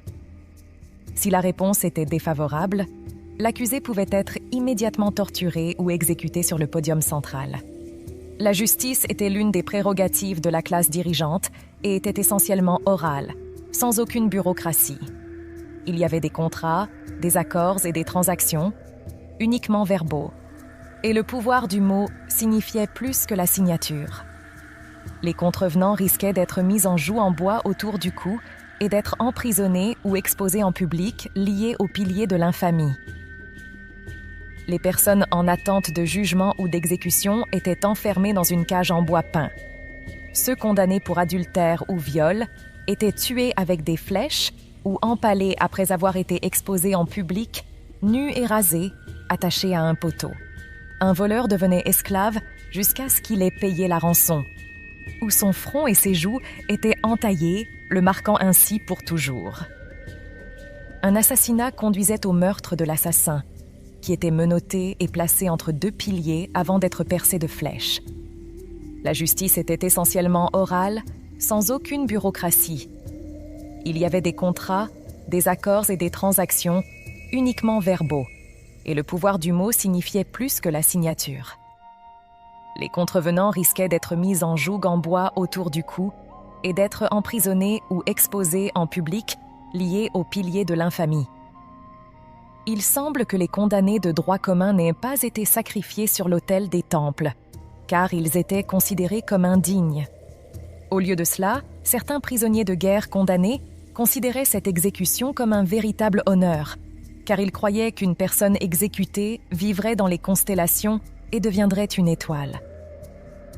Ces châtiments pour les crimes sont connus grâce aux témoignages de Xiu, descendant des rois de Mayapan, qui vécut au XVIe siècle. Les Mayas, bien qu'étant un peuple plutôt pacifique, ont parfois mené des guerres, en particulier après l'arrivée du peuple Tuya. Les Tuya avaient de fortes tendances militaristes et une caste de guerriers qui éclipsait en partie le clergé. Les Mexicains ont également apporté des améliorations dans l'art de la guerre des Mayas, en introduisant de longs propulseurs à lance et des lances minces, bonnes pour le combat à distance et offrant un pouvoir de pénétration supérieur. Les nomades des steppes du Nord avaient introduit l'utilisation de l'arc et des flèches sur le plateau central du Mexique, et leur utilisation s'est rapidement étendue au Yucatan. Dans un combat, après avoir envoyé de loin une volée de lances à pointe de silex, les guerriers chargés de se battre au corps à corps tenaient dans une main une épée en bois pleine de copeaux de silex, macana, et dans l'autre, un bouclier rond ou carré, généralement orné de symboles solaires, souvent recouverts de peaux de jaguar ou de cerf. Les boucliers étaient fabriqués en canne tressée et étaient très faciles à manipuler au combat rapproché. Les membres des ordres militaires, tels que les jaguars, les pumas et les aigles, se reconnaissaient à leurs signes, à leurs coiffes chargées de longues plumes, souvent en forme de masques imitant des têtes d'animaux. Un deuxième bouclier attaché au dos protégeait le guerrier des surprises. Il portait parfois aussi un gilet de coton, étamé et rempli de sel pour le renforcer, ce qui rappelle le sagum romain et gaulois. Les Espagnols ont également adopté ce gilet, convaincus de son efficacité. Les guerriers mayas portaient parfois la mâchoire d'un ennemi tué sur leurs bras comme bouclier ou comme bracelet. Les batailles étaient menées par des ordres militaires, chacun avec son propre drapeau, et les cris des guerriers étaient couverts par le battement de gros tambours, de coquillages marins, de buccins et de trompettes. L'absence d'uniforme, les silhouettes gonflées de gilets, les masques, les membres peints, les plumes, les dessins peints sur les boucliers et les milliers de couleurs donnaient un aspect fantastique au combat, comme le montre la représentation picturale sur un mur à Bonampak. Bien que certains pensent que le premier millénaire a été paisible, les fresques de Bonampak, les étoiles de Piedras Negras et les nombreuses figurines en argile représentant des guerriers redoutables suggèrent le contraire. Malgré le fait que les Mayas de la période classique manquaient d'armes, ils utilisaient des tactiques telles que des remparts, des murs en bois avec des fenêtres pour lancer des flèches et des tours d'observation pour se protéger. Ils se servaient également des grenades en terre contenant des nids de guêpes sur les hauts plateaux mayas. Cependant, la guerre chez les Mayas était souvent motivée par des raisons religieuses et était considérée comme une sorte de sport indispensable. Mais quelle était cette religion qui méritait le combat? Quel trésor de savoir devait-il garder jalousement? Chers amis, n'est-ce pas dans la nature même des civilisations de s'évanouir un jour? Au milieu d'un océan de misère, de luttes et de cruauté, émergent parfois de petites îles d'imperfection, car seule l'utopie est parfaite. Dans ces îles temporelles, l'art, l'organisation sociale et politique élèvent la société humaine à un niveau de splendeur et de délices inégalé. Prenons pour exemple Athènes entre les guerres médiques et la guerre contre Sparte, l'Empire romain de Trajan à Marc Aurèle, ou encore les cités mayas de la grande époque classique. Il n'existe pas d'âge d'or, ni dans le passé, ni dans le futur. Cependant, pendant un bref instant, entre deux nuits interminables, l'humanité parvient à retrouver un équilibre précaire, une exception éblouissante dans une histoire sombre. Écoutons les paroles d'un poète, Miguel Ángel Asturias, fier de son héritage maya. Personne ne revenait du monde vert où, parmi les cerfs et les ponts bleus, s'élevaient les villes de cérémonie, villes cosmiques et gelées, défis des peuples bâtisseurs. Ces peuples appartenaient à d'autres horizons, vivant comme si les siècles n'existaient pas. Une race qui comptait les jours comme des diamants et croyait en ses dieux, en ses rites, en sa fumée et ses rêves, en ses pierres de calendrier, en la musique et la sagesse. En somme, en tout ce que 5 siècles de dévastation, d'exploitation et d'oubli n'ont pas réussi à détruire complètement. Que reste-t-il de ces cultures, de leur système de mesure du temps, de leur divinité, de leur musique, de leurs chansons et de leurs danses, de leur manière de travailler la terre? Chers amis explorateurs, bonjour et bienvenue pour cette deuxième partie du documentaire sur la mystérieuse civilisation maya. Dans la première partie, nous avons passé en revue la découverte de ce peuple, l'histoire et les habitudes de vie. Dans ce nouveau documentaire, nous allons explorer leur spiritualité, leur science ainsi que la décadence de cette civilisation qui nous a laissé un incroyable héritage, pas complètement compris jusqu'à présent. Le Panthéon maya. Les Mayas croyaient que tout dans le monde contenait du Ku ou sacré. Cette croyance se reflète dans les mythes de la création maya. Selon la mythologie maya, la création de la Terre a été accomplie par Huracan, le dieu du vent et du ciel. Les Mayas ont construit de nombreuses villes et cités-États, chacune avec sa propre architecture unique. Cependant, il existe des caractéristiques communes à l'architecture maya, telles que les plateformes multiniveaux surélevées, les pyramides à degrés massifs, les toits en encorbellement et les escaliers monumentaux. Les extérieurs étaient décorés de sculptures et de moulages de glyphes mayas, de formes géométriques et d'iconographie religieuse, comme des masques de serpents. Contrairement à de nombreuses autres cultures, l'architecture maya ne fait pas de distinction particulière entre les bâtiments religieux et non religieux. Les Mayas ont construit de grandes pyramides pour honorer leurs dieux et leurs dirigeants. Ces pyramides étaient souvent utilisées comme temples et comme lieux de sacrifice. Les Mayas croyaient que le sacrifice, qu'il s'agisse de sang ou de vie humaine, était nécessaire pour apaiser les dieux et maintenir l'équilibre dans le monde. Les pyramides étaient souvent construites sur des plans précis, alignés sur des événements astronomiques tels que les solstices et les équinoxes. Au cœur de l'univers fascinant des dieux mayas, où se mêlent serpents, alligators et figures humaines. Chaque divinité se dédouble, se transforme et transcende les frontières du ciel, de la terre et des enfers. Ici, les dieux de la pluie et de la terre, garants de la fertilité des récoltes, arborent des traits ophidiens ou reptiliens, mêlant avec grâce l'humain et l'animal. Les rares figures purement anthropomorphes, telles la jeune divinité du maïs à l'allure adolescente, sont des exceptions précieuses dans cet univers onirique. Les déités mayas sont divisées en 4 entités correspondant aux points cardinaux, à l'image d'une trinité démultipliée. Elles comportent également une dualité troublante étant tantôt bénéfique, tantôt maléfique, oscillant entre jeunesse et vieillesse, masculin et féminin.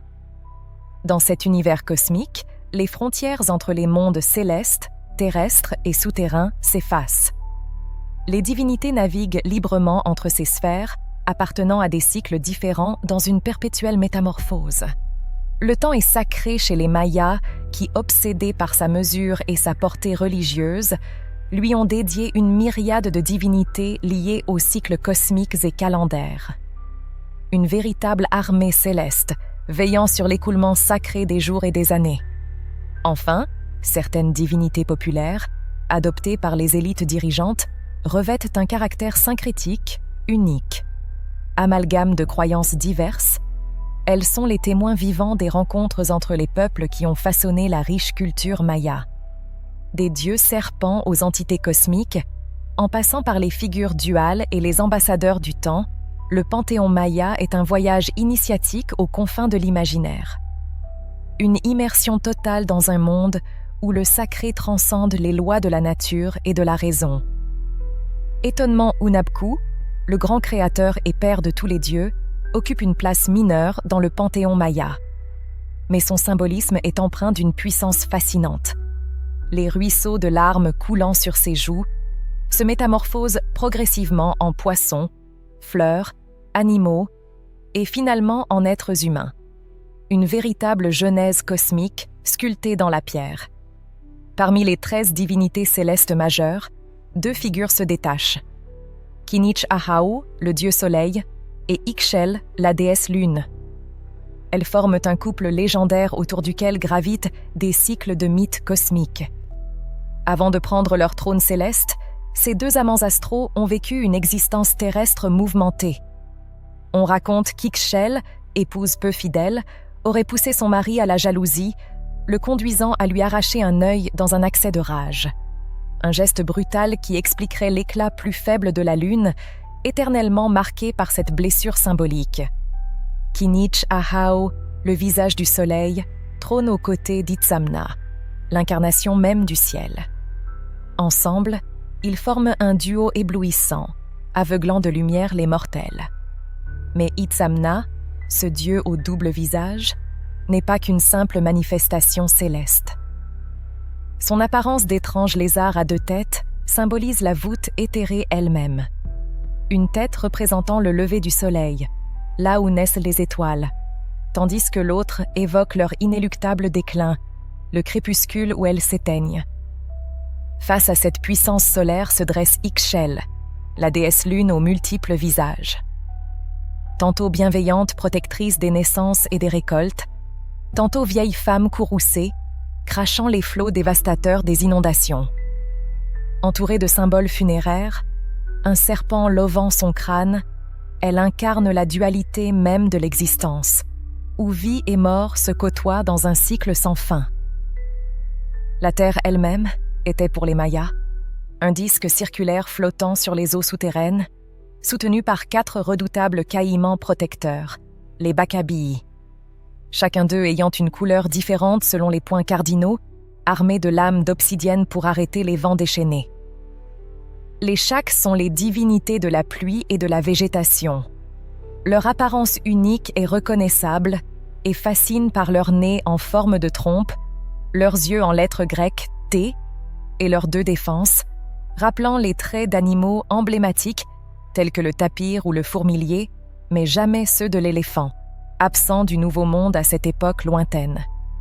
Ces Shaks, tour à tour manifestations d'Itzamna ou expressions régionales, sont vénérés comme les bienfaiteurs de l'agriculture, symboles du tonnerre et des éclairs, balançant leurs haches de pierre dans un geste puissant et symbolique. Leur présence bienveillante, associée au serpent, représentation de l'humidité, les a élevés au rang de protecteurs, particulièrement dans les terres arides du nord du Yucatan, où chaque goutte de pluie était un trésor rare et précieux. Parmi ces divinités se distingue également Xaman-Ek, le dieu de l'étoile du Nord au visage de singe, dont l'image singulière, tachetée de noir, incarne la force et la sagesse. Vénéré par les marchands qui sillonnaient les routes, il était honoré de leurs offrandes et de l'encens du copal. dans de modestes chapelles dressées en son honneur, témoignage de la dévotion d'un peuple envers ses protecteurs célestes. Avant de labourer leurs champs, les paysans mayas pratiquaient des rituels ancestraux, témoignant d'une relation profonde avec la terre nourricière. Pendant 13 jours, ils observaient l'abstinence, offrant encens et prières aux divinités de la terre comme un hommage à la fertilité et à l'abondance qu'ils espéraient récolter. Au cœur de cette vénération se trouvait le maïs, symbole vivant de la vie elle-même pour les Mayas. Ils croyaient être nés de cette plante sacrée. Et leur dieu du maïs occupait une place centrale dans leur culte. Paré de traits humains, jeune et séduisant, il incarnait la force de la nature et la promesse de la récolte à venir. Sa tête, symbolisant le chiffre 8, évoquait la fertilité infinie des champs de maïs, tandis que ses cheveux longs rappelaient la soie des épis, véritable don du dieu au peuple. Ce dieu, appelé Yumcax dans les derniers temps, régnait en souverain sur les forêts et les champs, symbole de prospérité et d'abondance. Mais sa représentation ne se limitait pas à la jeunesse éternelle. Il portait également les marques de la mort, rappelant que la vie émergeait toujours de la terre nourricière après le cycle de la mort et de la renaissance. Une tête coupée reposait parfois près de lui, symbole poignant de ce processus vital. Ce récit évoque immanquablement les mythologies d'autres civilisations, Osiris des Égyptiens, Dumuzi Tammuz du Proche-Orient ou encore Adonis pour les Grecs.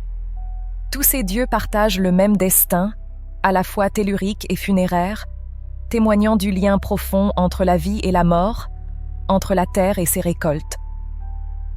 Pour approfondir vos connaissances avec d'autres personnages mythologiques des peuples du monde, vous trouvez dans la description de cette vidéo les liens vers Osiris, la vie par la mort, et Adonis, voyage initiatique entre la vie et la mort.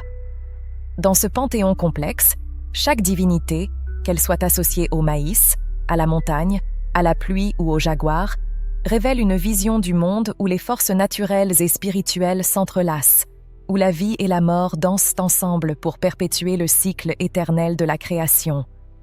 Dans l'ombre des mondes souterrains, règnent les 9 souverains de la nuit, les mystérieux Bolontiku, dirigeant les différents royaumes de l'au-delà. Leurs glyphes, obscurs et mystérieux, cachent des vérités indicibles, des secrets qui défient la compréhension humaine. Dans le royaume ténébreux, la mort règne en souveraine, omniprésente dans la culture et l'imaginaire des peuples mayas. Les symboles de la mort, tels que les crânes et les os croisés, hantent l'iconographie de cette civilisation. Apuch, le dieu sinistre, règne en maître sur ce royaume des ombres, accompagné d'animaux considérés funestes comme le coucou et le chien qui guident des âmes défuntes vers leur destinée finale. Parmi les divinités sombres et mystérieuses des mondes infernaux se dresse Ixtab, la déesse des suicides, gardienne des âmes égarées. Sur les pages des codex mayas, elle est représentée suspendue au ciel, une corde nouée autour de son cou, symbole poignant de son rôle dans l'au-delà. Les âmes des suicidés, des sacrifiés, des soldats tombés au combat, des femmes décédées en couches, tous étaient accueillis dans le paradis maya, un lieu enchanteur où la vie et la mort se mêlaient, sous l'ombre protectrice des Ceibas, ces arbres sacrés qui liaient les mondes souterrains aux cieux étoilés. Mais pour ceux condamnés, le voyage après la mort n'était pas si doux. Le Mitnal, royaume des ténèbres et du froid glacial, était leur destination finale, où ils étaient tourmentés pour l'éternité. Dans la cosmologie maya, la mort, la maladie et les afflictions n'étaient pas le fruit du hasard, mais des punitions divines pour les fautes passées, infligées par des dieux en colère. Chaque épreuve, chaque douleur, était le châtiment juste pour les péchés commis, une leçon pour les vivants sur la voie à suivre pour éviter le même sort funeste. Ainsi, dans l'univers maya, la frontière entre la vie et la mort était poreuse, les âmes naviguant entre les mondes avec la corde fragile de leur destinée. Et dans chaque recoin de l'obscurité, les dieux veillaient, rappelant aux hommes la fragilité de leur existence et la puissance implacable de la justice divine. Au centre de la civilisation maya, les divinités du temps et des nombres régnaient en maître, témoignant de l'obsession profonde et fascinante de ce peuple pour le flux incessant du temps. Le temps, avec son caractère cyclique, répétitif et parfois imprévisible, captivait l'esprit des Mayas, les plongeant dans une quête infinie de connaissances et de compréhension de l'éternité.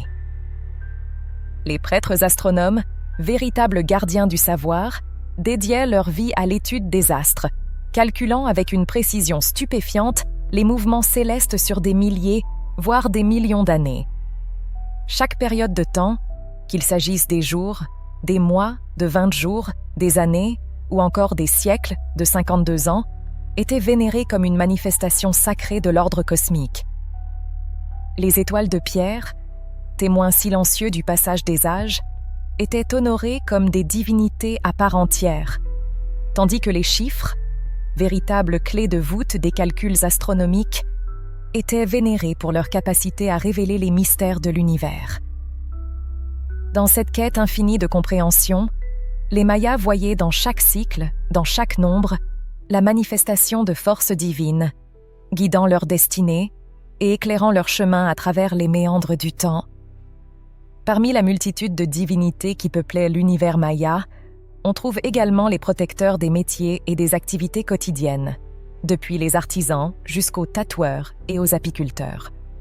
Chaque corporation avait son dieu tutélaire, veillant sur les artisans et les travailleurs, offrant protection et inspiration dans leur labeur quotidien.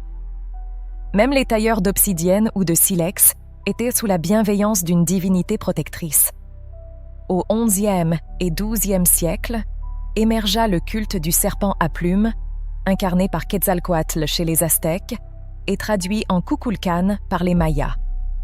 À Chichen Itza, ce culte atteignit son apogée, le serpent à plumes devenant le symbole central de nouvelles conceptions et de changements cosmiques. Sur les reliefs d'or polis ou pressés, on peut voir la représentation majestueuse de ce serpent mythique, s'élevant au-dessus d'une victime sacrificielle, prête à recevoir l'offrande ultime. Pourtant, malgré son influence grandissante, le règne de Kukulkan fut éphémère. Avec le déclin de la domination des Itzas, son culte sombra dans l'oubli, laissant place aux anciennes divinités mayas qui retrouvèrent leur puissance perdue. Ainsi, dans le tumulte des événements historiques et des changements politiques, même les dieux les plus vénérés pouvaient tomber en disgrâce, témoignant de la fluidité et de la complexité de la religion et de la spiritualité maya. Le clergé. Au cœur de la civilisation maya, le pouvoir théocratique conférait au clergé une autorité incontestée, plaçant le sacré au centre même de la vie quotidienne. Contrairement à nos notions modernes de séparation entre pouvoir civil et religieux, le leadership maya fusionnait harmonieusement l'autorité religieuse, avec les structures tribales et municipales. Les prêtres occupaient une place prépondérante dans la société, détenant le savoir et la sagesse transmis depuis des générations, de l'écriture et du calendrier à l'astrologie, de la médecine à la mythologie. Ils étaient les gardiens des connaissances sacrées. Le clergé maya, souvent issu d'une classe privilégiée héréditaire, devait démontrer sa compétence lors de tests de connaissances, prouvant ainsi sa légitimité à participer aux décisions importantes de la communauté. Sous l'égide du grand chef, qui incarnait à la fois l'autorité spirituelle et temporelle, les prêtres jouaient un rôle crucial dans la préservation et la transmission du savoir, mais aussi dans la conduite des rituels et des cérémonies nécessaires pour apaiser les dieux. Dans certains cas, comme chez les Kaqchikel du Guatemala, le clergé se divisait en deux. Un grand prêtre principalement chargé des rituels et des sacrifices, et un autre, davantage dédié aux sciences et à la culture, telles que la compilation des codex et le calcul des calendriers. Cette division reflétait la complexité de la société maya, où le pouvoir religieux et le savoir étaient intrinsèquement liés au pouvoir séculier. Les Akin, également connus sous le nom de ceux du soleil, représentaient l'élite spirituelle chargée des spéculations les plus intellectuelles. Bien que certains d'entre eux participaient aux rituels sacrificiels, leur rôle principal résidait dans la prophétie, puisant leur sagesse dans les almanachs et les livres hiéroglyphiques sacrés. Ces prêtres étaient de véritables visionnaires, appelés shilams ou devins, capables de prédire l'avenir en interprétant les calendriers sacrés. Leurs dons prophétiques étaient souvent stimulés par des danses et des percussions obsessionnelles, les plongeant dans une transe spirituelle. Certains historiens suggèrent que l'utilisation de plantes facilitant la transe était couramment utilisée dans les rituels mayas.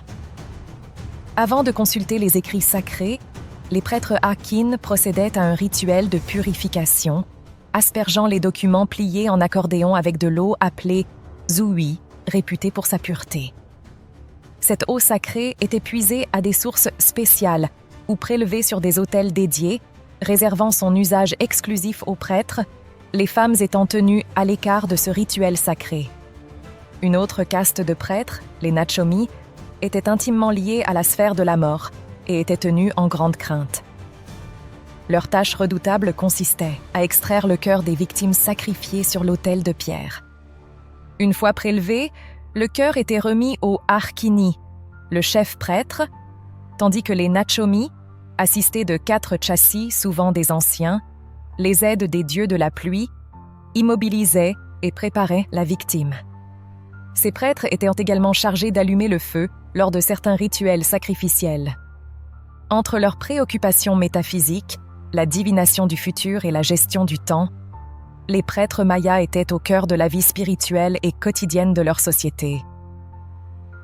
Les dieux régissant les jours favorables et défavorables jouaient un rôle considérable dans la compréhension des événements de la vie, chaque problème étant interprété à travers des livres sacrés ou des signes observés dans la nature. Les prêtres mayas avaient aussi un rôle crucial dans la gestion des maladies et des péchés. La confession était considérée comme une façon de se libérer du fardeau des péchés passés, les prêtres jouant le rôle d'intermédiaire entre les individus et les dieux. De plus, les guérisseurs ou chamans, souvent héritiers de traditions anciennes, interprétaient les présages et les signes pour guider leur communauté à travers les défis de la vie quotidienne. Dans l'ensemble de leurs activités, les prêtres mayas participaient à des cérémonies, des danses et des sacrifices, se soumettant à des rituels minutieux et complexes qui imprégnaient chaque aspect de la vie sociale et spirituelle de leur civilisation sophistiquée. Les cérémonies.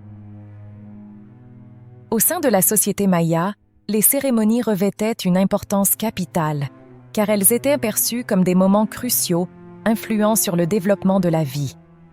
Ces rituels ne se déroulaient pas superficiellement ou pour le simple divertissement. Ils étaient empreints d'une rigueur et d'une sévérité particulières, exigeant une préparation minutieuse et une purification préalable à travers le jeûne, l'abstinence et la tempérance. Diego de Landa Calderón, un missionnaire espagnol franciscain, devenu évêque du Yucatan à la fin de sa vie, est par ailleurs connu pour être le premier et l'un des meilleurs chroniqueurs du monde maya, dont il s'acharna pourtant à détruire les vestiges. De Landa a relaté le souvenir d'une cérémonie impressionnante liée à la fabrication d'idoles en acajou. Une tâche périlleuse due au pouvoir potentiellement maléfique des idoles si elles étaient courroucées. Les sculpteurs, enduits de suif, travaillaient dans une cabane isolée, accompagnés de prêtres et de chassis, sous une épaisse fumée de copal. Ils humectaient continuellement l'idole en devenir avec du sang prélevé sur leurs propres blessures, tandis que les prêtres veillaient à rassembler rapidement les idoles dans une jarre pour neutraliser leurs effets magiques. À la fin de l'œuvre, les idoles étaient purifiées et sanctifiées, prêtes à être placées sur un autel. Ces idoles étaient souvent commandées par des particuliers, chaque famille ayant son propre autel dédié dans la cabane protectrice. La cérémonie se clôturait par une fête où l'ivresse au balch, la boisson sacrée, rapprochait les participants des dieux à travers la danse. La danse revêtait un caractère profondément religieux, nécessitant une période de jeûne et d'abstinence préalable pour être autorisé à participer. Les danses imitaient souvent des scènes de sacrifice et les participants cherchaient à se transcender en s'identifiant à des animaux ou des dieux. à travers l'utilisation de masques et de costumes éblouissants. Le rythme envoûtant des tambours et des trompettes maintenait une tension constante, rappelant les rituels anciens associés aux grandes chasses, aux guerres ou aux récoltes. Les prêtres jouaient un rôle crucial dans la vie quotidienne des Mayas, car leurs décisions concernant les jours favorables et les rituels de purification étaient indispensables pour toutes les activités importantes telles que la chasse collective, le défrichement pour la milpa, les semis, la construction de temples ou de maisons, les cérémonies, les rituels de migration et même les mariages. Sans leur consultation préalable et sans la purification par le jeûne et l'abstinence, aucune de ces activités vitales ne pouvait être entreprise. Les Mayas attachaient une grande importance aux offrandes et aux sacrifices pour apaiser les dieux et assurer leur faveur. Les offrandes comprenaient principalement de la nourriture, telle que des plats, des tartes, du pozole, une sorte de polenta, des grains de maïs, de la citrouille ou des haricots, ainsi que des animaux tels que des poissons, des tortues, des dindes et parfois des cerfs. Ils offraient également du balch, une boisson sacrée, et des fleurs, ainsi que du copal pour la fumigation, croyant que la fumée évoquait les nuages et apportait la pluie. Un aspect particulièrement remarquable des offrandes était l'usage du sang, où les fidèles s'infligeaient des blessures avec des épines, des éclats de silex ou d'autres objets tranchants, puis recueillaient leur propre sang sur des feuilles ou du papier d'écorce d'arbre pour l'offrir aux dieux. Il était également courant de gribouiller les idoles des temples avec ce sang. Ces actes de sacrifice sanglants étaient considérés comme l'offrande suprême, car ils étaient fondés sur le dogme selon lequel la vie ne pouvait être garantie et maintenue qu'en donnant la vie. Les dieux exigeaient du sang pour obtenir la force nécessaire pour accomplir leurs tâches, et cette mission de sacrifice incombait naturellement aux personnes qui avaient été créées dans ce but, comme l'explique le Popol Vuh. Ainsi, les sacrifices pouvaient prendre la forme d'animaux ou même d'humains, y compris des enfants ou des adultes, quel que soit leur sexe. Les sacrifices humains chez les anciens Mayas étaient souvent réservés à des situations critiques ou à des événements majeurs tels que des calamités naturelles ou des cérémonies d'inauguration importantes, comme la construction de temples pyramidaux. Il semble que ces sacrifices aient été effectués de manière spécifique, avec des victimes décapitées.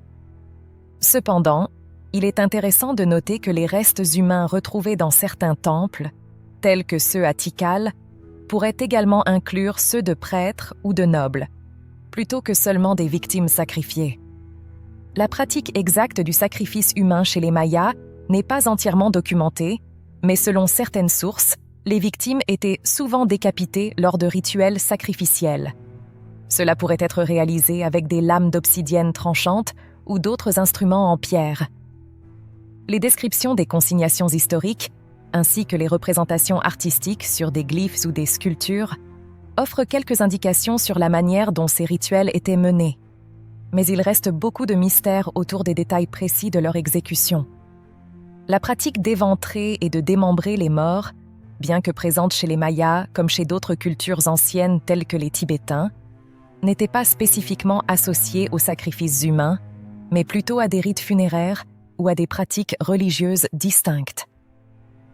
La préparation du sacrifice humain chez les Mayas était un rituel complexe et méticuleux, imprégné de significations symboliques et religieuses. Les futures victimes étaient souvent résignées, car le sacrifice leur était présenté comme un honneur qui les conduirait au paradis céleste. Avant le sacrifice, leur était donné à boire, souvent une bonne quantité de balch pour les étourdir. Les victimes étaient généralement des esclaves, des prisonniers de guerre, ou même parfois des enfants de l'élite, car les dieux étaient perçus comme sensibles à la valeur de la tendre offrande dans les sacrifices. Une fois sur le lieu du sacrifice, généralement au sommet d'une pyramide du temple, les officiants et leur offrande vivante montaient avec précaution les marches abruptes. La victime était ensuite allongée sur le dos, appuyée contre une pierre convexe spécialement préparée à cet effet. Avant le rituel, la victime était peinte en bleu, la couleur associée au sacrifice. Les 4 Shaks, souvent des personnes âgées, était chargé d'immobiliser les extrémités tendues des membres de la victime pendant le rituel. Toute la scène était enveloppée de nuages de fumée provenant des encensoirs, ajoutant du mystère à l'atmosphère sacrée du moment. Pendant le rituel, un prêtre, armé d'un hochet fait d'écailles de serpent à sonnette, aspergeait la balche, considérée comme l'hydromel des dieux, sur les lieux du sacrifice et surtout sur la victime. Cette boisson rituelle était censée favoriser l'état d'esprit nécessaire pour le sacrifice, ainsi que servir comme un élément de connexion entre le monde des hommes et celui des dieux. Armé d'un poignard sacrificiel en silex ou en obsidienne, appelé la main du dieu, le prêtre Nakom frappait au fond de la cage thoracique de la victime, arrachant ainsi le cœur qu'il remettait ensuite au grand prêtre. Ce dernier élevait alors le cœur au-dessus de sa tête, symboliquement vers le coucher de soleil, où l'étoile meurt chaque soir. Après le sacrifice, le corps de la victime était jeté dans les escaliers de la pyramide, où les prêtres procédaient à son écorchage et à son découpage en morceaux. Des représentations artistiques, comme celle trouvée à Piedras Negras, montrent comment un plant de maïs émergeait du torse fendu des sacrifiés, suggérant ainsi une association avec un culte agraire de fertilité. Pendant ce temps, d'autres victimes attendèrent leur tour, tandis que les prêtres frappaient les grands tambours verticaux pour couvrir le bruit des coquillages, trompettes et autres instruments utilisés pour accompagner le rituel. Les danseurs, portant d'énormes masques, s'identifiaient aux dieux ou aux animaux associés à leur clan, tandis que les prêtres symbolisant Vénus approchèrent de l'idole avec des vaisseaux contenant des cœurs humains. Ces cœurs étaient frottés contre l'idole, souillant sa surface de sang.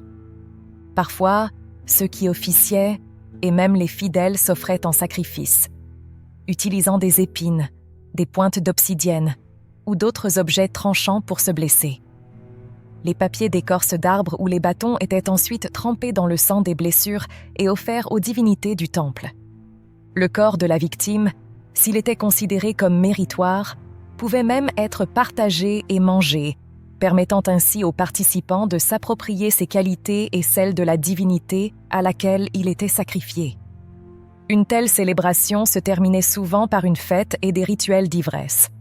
Il est important de noter que ces sacrifices étaient considérés avec respect, et les sacrifiés devenus saints, leur mémoire était vénérée. Les Mayas pratiquaient un autre type de sacrifice humain, celui de la noyade, qui avait lieu dans le cénote sacré de Chichén Itzá.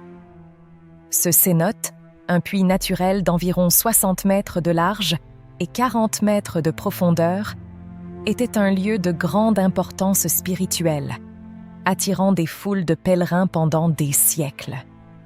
Les Mayas jetaient diverses offrandes dans cette eau calme et mystérieuse, y compris des cloches, des morceaux de copal, des bijoux en jade et même des personnes, dans l'espoir d'apaiser Shak, le dieu de la pluie, et de mettre fin à des calamités telles que la sécheresse ou la famine. Les personnes choisies pour le sacrifice étaient souvent des femmes ou des enfants, bien que des hommes aient également été sacrifiés. Avant le sacrifice, les officiants observaient une période d'abstinence et de purification rigoureuse, généralement de 60 jours. Les victimes étaient jetées dans le cénote au lever du soleil, et si elles flottaient encore à midi, elles étaient récupérées, épuisées, mais vivantes. Celles qui survivaient étaient considérées comme des êtres choyés et vénérés comme des dieux. Les récits historiques de cette pratique, recueillis par des visiteurs espagnols au XVIe siècle, décrivent également des hommes, surtout des enfants, étant jetés dans le même cénote. Les découvertes archéologiques ultérieures ont confirmé ces récits, révélant des ossements humains et de nombreux artefacts au fond du cénote. Il est intéressant de noter que la plupart des objets jetés dans le cénote étaient intentionnellement brisés à l'avance, conformément à la coutume rituelle, afin de neutraliser leur esprit. Même aujourd'hui, le cénote de Chichén Itzá continue d'exercer son pouvoir de fascination, attirant les visiteurs et les chercheurs qui sont intrigués par son histoire et sa signification spirituelle. Les récentes fouilles archéologiques ont mis au jour de nouveaux éléments, confirmant l'importance continue de ce site sacré dans la culture et la religion mayas. Avec l'arrivée des populations du plateau central et de la côte du Golfe, les sacrifices humains se sont multipliés, entraînant une augmentation des activités guerrières. Ces sacrifices étaient considérés comme nécessaires pour apaiser les dieux avides de sang et assurer la prospérité de la société. Pour répondre à cette demande macabre et incessante, la guerre sainte entre les cités est devenue une institution d'État. À Chichén Itzá, les têtes des victimes étaient exposées sur un long podium isolé dans la grande place, appelé Tzompantli. Ce podium, orné d'une frise de crânes macabres, était un autel où étaient entassées les têtes des sacrifiés. Cette pratique, associée au culte de Kukulkan, le dieu vénéré à Chichén Itzá, était liée à la recherche de fertilité et de pouvoir. Même après la conquête espagnole, les sacrifices humains se sont poursuivis, bien que moins fréquemment. Les premiers envahisseurs ont tenté d'interdire ces pratiques, mais elles persistaient clandestinement. Des récits des procédures inquisitoriales du XVIe siècle décrivent des sacrifices sanglants, y compris des crucifixions et des sacrifices de cœur, perpétrés dans des contextes chrétiens.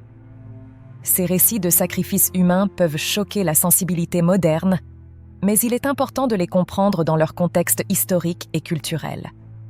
Pour les anciens Mayas, ces sacrifices étaient motivés par des croyances religieuses et des aspirations communautaires, plutôt que par un sadisme délibéré. Les victimes étaient souvent respectées et considérées comme des saints après leur mort, et les sacrifices étaient souvent acceptés de manière stoïque, voire volontaire, en tant que destin glorieux. Une étrange connexion établie entre le prisonnier et celui qui le conduit à sa mort est un aspect fascinant et troublant des pratiques sacrificielles des anciens Mayas. Les surnoms tels que « deuxième père » donnés au bourreau suggèrent une tentative de créer un lien familial symbolique entre le captif et son tortionnaire, ce qui pourrait potentiellement atténuer la culpabilité ou les émotions négatives associées à l'acte de sacrifice. Il est important de reconnaître que la perception de la cruauté varie selon les cultures et les époques. Comme le souligne Jacques Soustel, l'histoire est marquée par des actes de violence et de cruauté à travers les âges, que ce soit les sacrifices humains des anciens peuples ou les atrocités perpétrées lors de périodes de conflits ou de révolutions. Comparativement aux événements violents de l'histoire européenne, tels que la terreur pendant la Révolution française, les pratiques sacrificielles des Mayas peuvent sembler moins fréquentes ou moins brutales. Cependant, chaque culture a ses propres normes et pratiques, et il est difficile de juger ces actions à travers le prisme de la morale contemporaine. Les Aztèques, bien que célèbres pour leurs pratiques sacrificielles, ont été eux-mêmes surpris par la brutalité des conquistadors espagnols lors de la conquête de leur empire. Cette ironie souligne la relativité de la cruauté et de la violence dans différentes cultures et contextes historiques. Les sciences. La notion du temps et sa signification profonde chez les anciens Mayas est véritablement captivante. Ils vivaient dans une constante anticipation du prochain cataclysme, croyant qu'il serait le prélude à une nouvelle création, potentiellement plus acceptable aux yeux des dieux. Cette perspective teintée de fatalisme a profondément influencé leur compréhension du monde et leur manière de vivre. Chaque aspect du temps, qu'il s'agisse des années, des mois, des semaines ou même des jours, était considéré comme sacré et vénéré comme tel, reflétant ainsi leur obsession pour le passage du temps et son importance dans leur cosmologie. Pour les Mayas, enregistrer et interpréter les observations du temps était crucial pour prédire l'avenir et comprendre les volontés divines. C'est pourquoi ils ont développé un système d'écriture sophistiqué, unique parmi les peuples précolombiens des Amériques. Leurs glyphes, composés de symboles complexes et de sons, étaient utilisés pour exprimer une variété de concepts, allant des aspects calendaires aux détails astronomiques et religieux. Malgré notre compréhension incomplète de leur écriture, des progrès significatifs ont été réalisés dans le déchiffrement des textes mayas. Des chercheurs du monde entier ont travaillé sur ces énigmes, tentant de démystifier les secrets contenus dans les milliers de textes découverts jusqu'à présent. Des découvertes récentes, combinées aux récits historiques, comme celui de l'évêque Diego Landa, ont permis de progresser dans la compréhension de cette écriture fascinante et complexe. Leur système d'écriture, bien que toujours partiellement déchiffré, témoigne de l'extraordinaire sophistication intellectuelle des Mayas et de leur désir profond de comprendre le cosmos et leur place en son sein. Les stèles sculptées et les autels monolithiques érigés par les Mayas lors de la grande époque classique étaient bien plus que de simples monuments commémoratifs. Ils étaient des témoignages puissants de la profonde connexion entre les Mayas, le cosmos et le temps. Chaque Katun, soit 20 ans, était marqué par l'érection de ces structures imposantes sur les grandes places cérémonielles des villes mayas. Ces stèles et autels étaient souvent ornés de sculptures complexes, représentant des motifs mythologiques, des divinités, et même des glyphes dont le sens demeure pour nous encore énigmatique. Leur érection était un événement cérémoniel majeur, impliquant probablement la participation de toute la communauté et offrant une occasion de célébration et de connexion spirituelle avec le monde divin. À travers ces monuments, les Mayas exprimaient leur profond respect pour le cosmos et leur compréhension complexe du temps cyclique. Bien que nous ne puissions pas toujours décoder le sens précis des inscriptions glyphiques qui les accompagnent, leur importance dans la vie maya était indéniable. Même à l'arrivée des conquistadors espagnols, bien des siècles après leur érection initiale, ces monuments continuaient à témoigner de la vénération persistante des Mayas pour le cosmos et leur héritage culturel. L'énigme entourant l'écriture maya et d'autres aspects de leur civilisation nous rappelle que malgré les avancées de la recherche, il reste encore beaucoup à découvrir sur cette fascinante culture ancienne. Les codex mayas, véritables trésors de la civilisation précolombienne, sont des documents rares et précieux qui nous offrent un aperçu fascinant de la culture, de la religion et de la pensée des Mayas. Malheureusement, la majorité de ces manuscrits a été détruite par les conquérants espagnols, mais quelques-uns ont miraculeusement survécu pour nous éclairer sur le monde maya. Actuellement, 3 de ces codex sont conservés dans des institutions européennes renommées. Le Codex de Dresde à Dresde, en Allemagne, le Codex de Madrid à Madrid, en Espagne, et le Codex de Paris à Paris, en France. Un 4e codex récemment découvert pourrait également bientôt rejoindre ces précieuses collections. Ces codex sont des ouvrages élaborés, composés de feuilles pliées en accordéon et peintes des 2 côtés. Ils étaient fabriqués à partir d'un papier épais appelé huun, produit à partir de fibres végétales de l'écorce de Ficus cotinifolia, revêtue d'une résine naturelle et d'une fine couche de chaux éteinte. Certains étaient également fabriqués à partir de peaux d'animaux comme le daim. Les pages de ces codex sont richement décorées de textes et de dessins, représentant souvent des divinités, des scènes mythologiques, des rituels religieux, ainsi que des éléments d'astronomie et d'horoscope.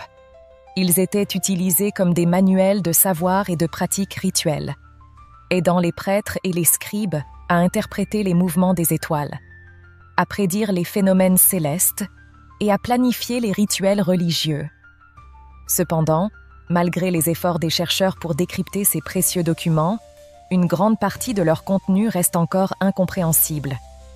Sur les 372 glyphes répertoriés, environ 200 demeurent totalement mystérieux, défiant nos tentatives de compréhension.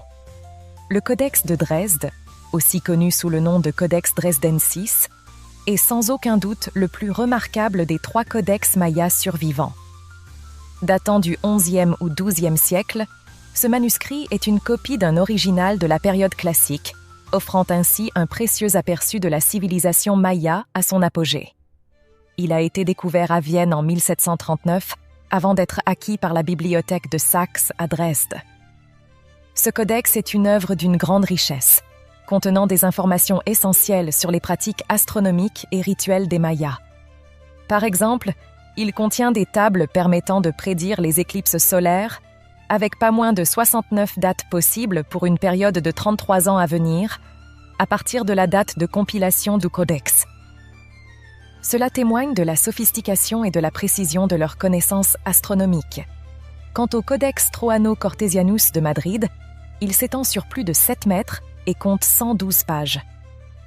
Datant probablement du XVe siècle, ce codex aborde les présages et semble servir de guide pour les prêtres guérisseurs.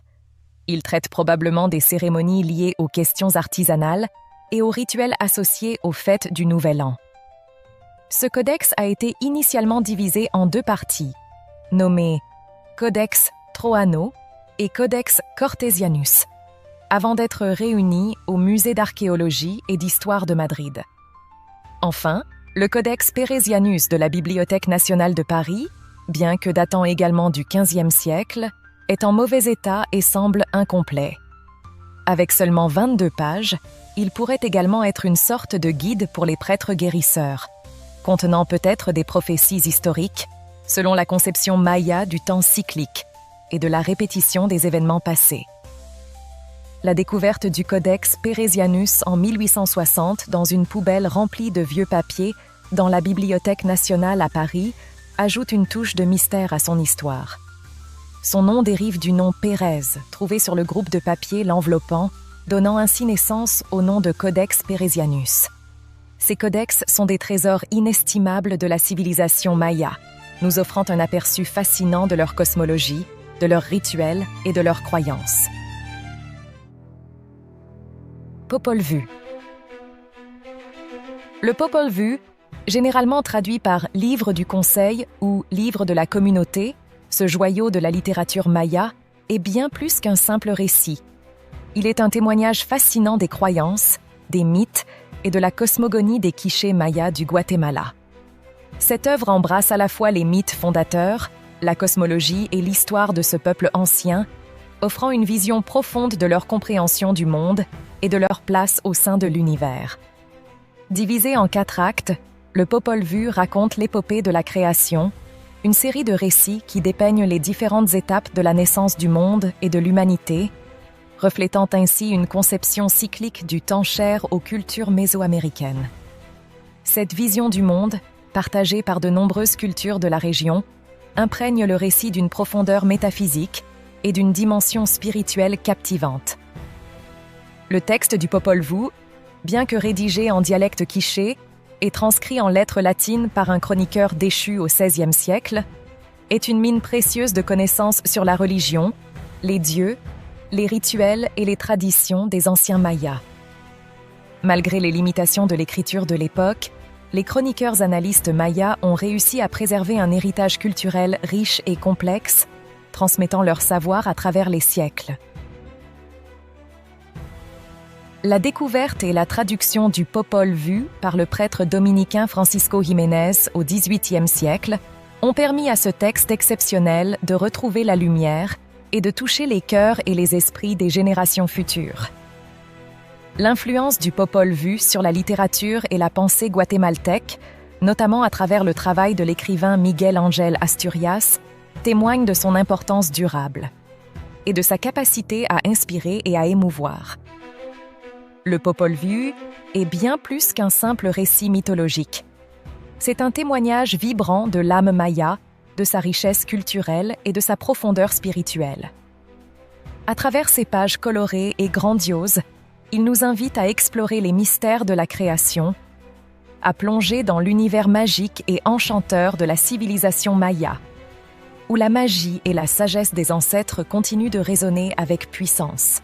Le récit épique du Popol Vuh nous plonge au cœur de la mythologie maya, dépeignant avec éloquence les différentes étapes de la création et de l'évolution de l'humanité, ainsi que les multiples cataclysmes qui ont façonné le monde tel que nous le connaissons.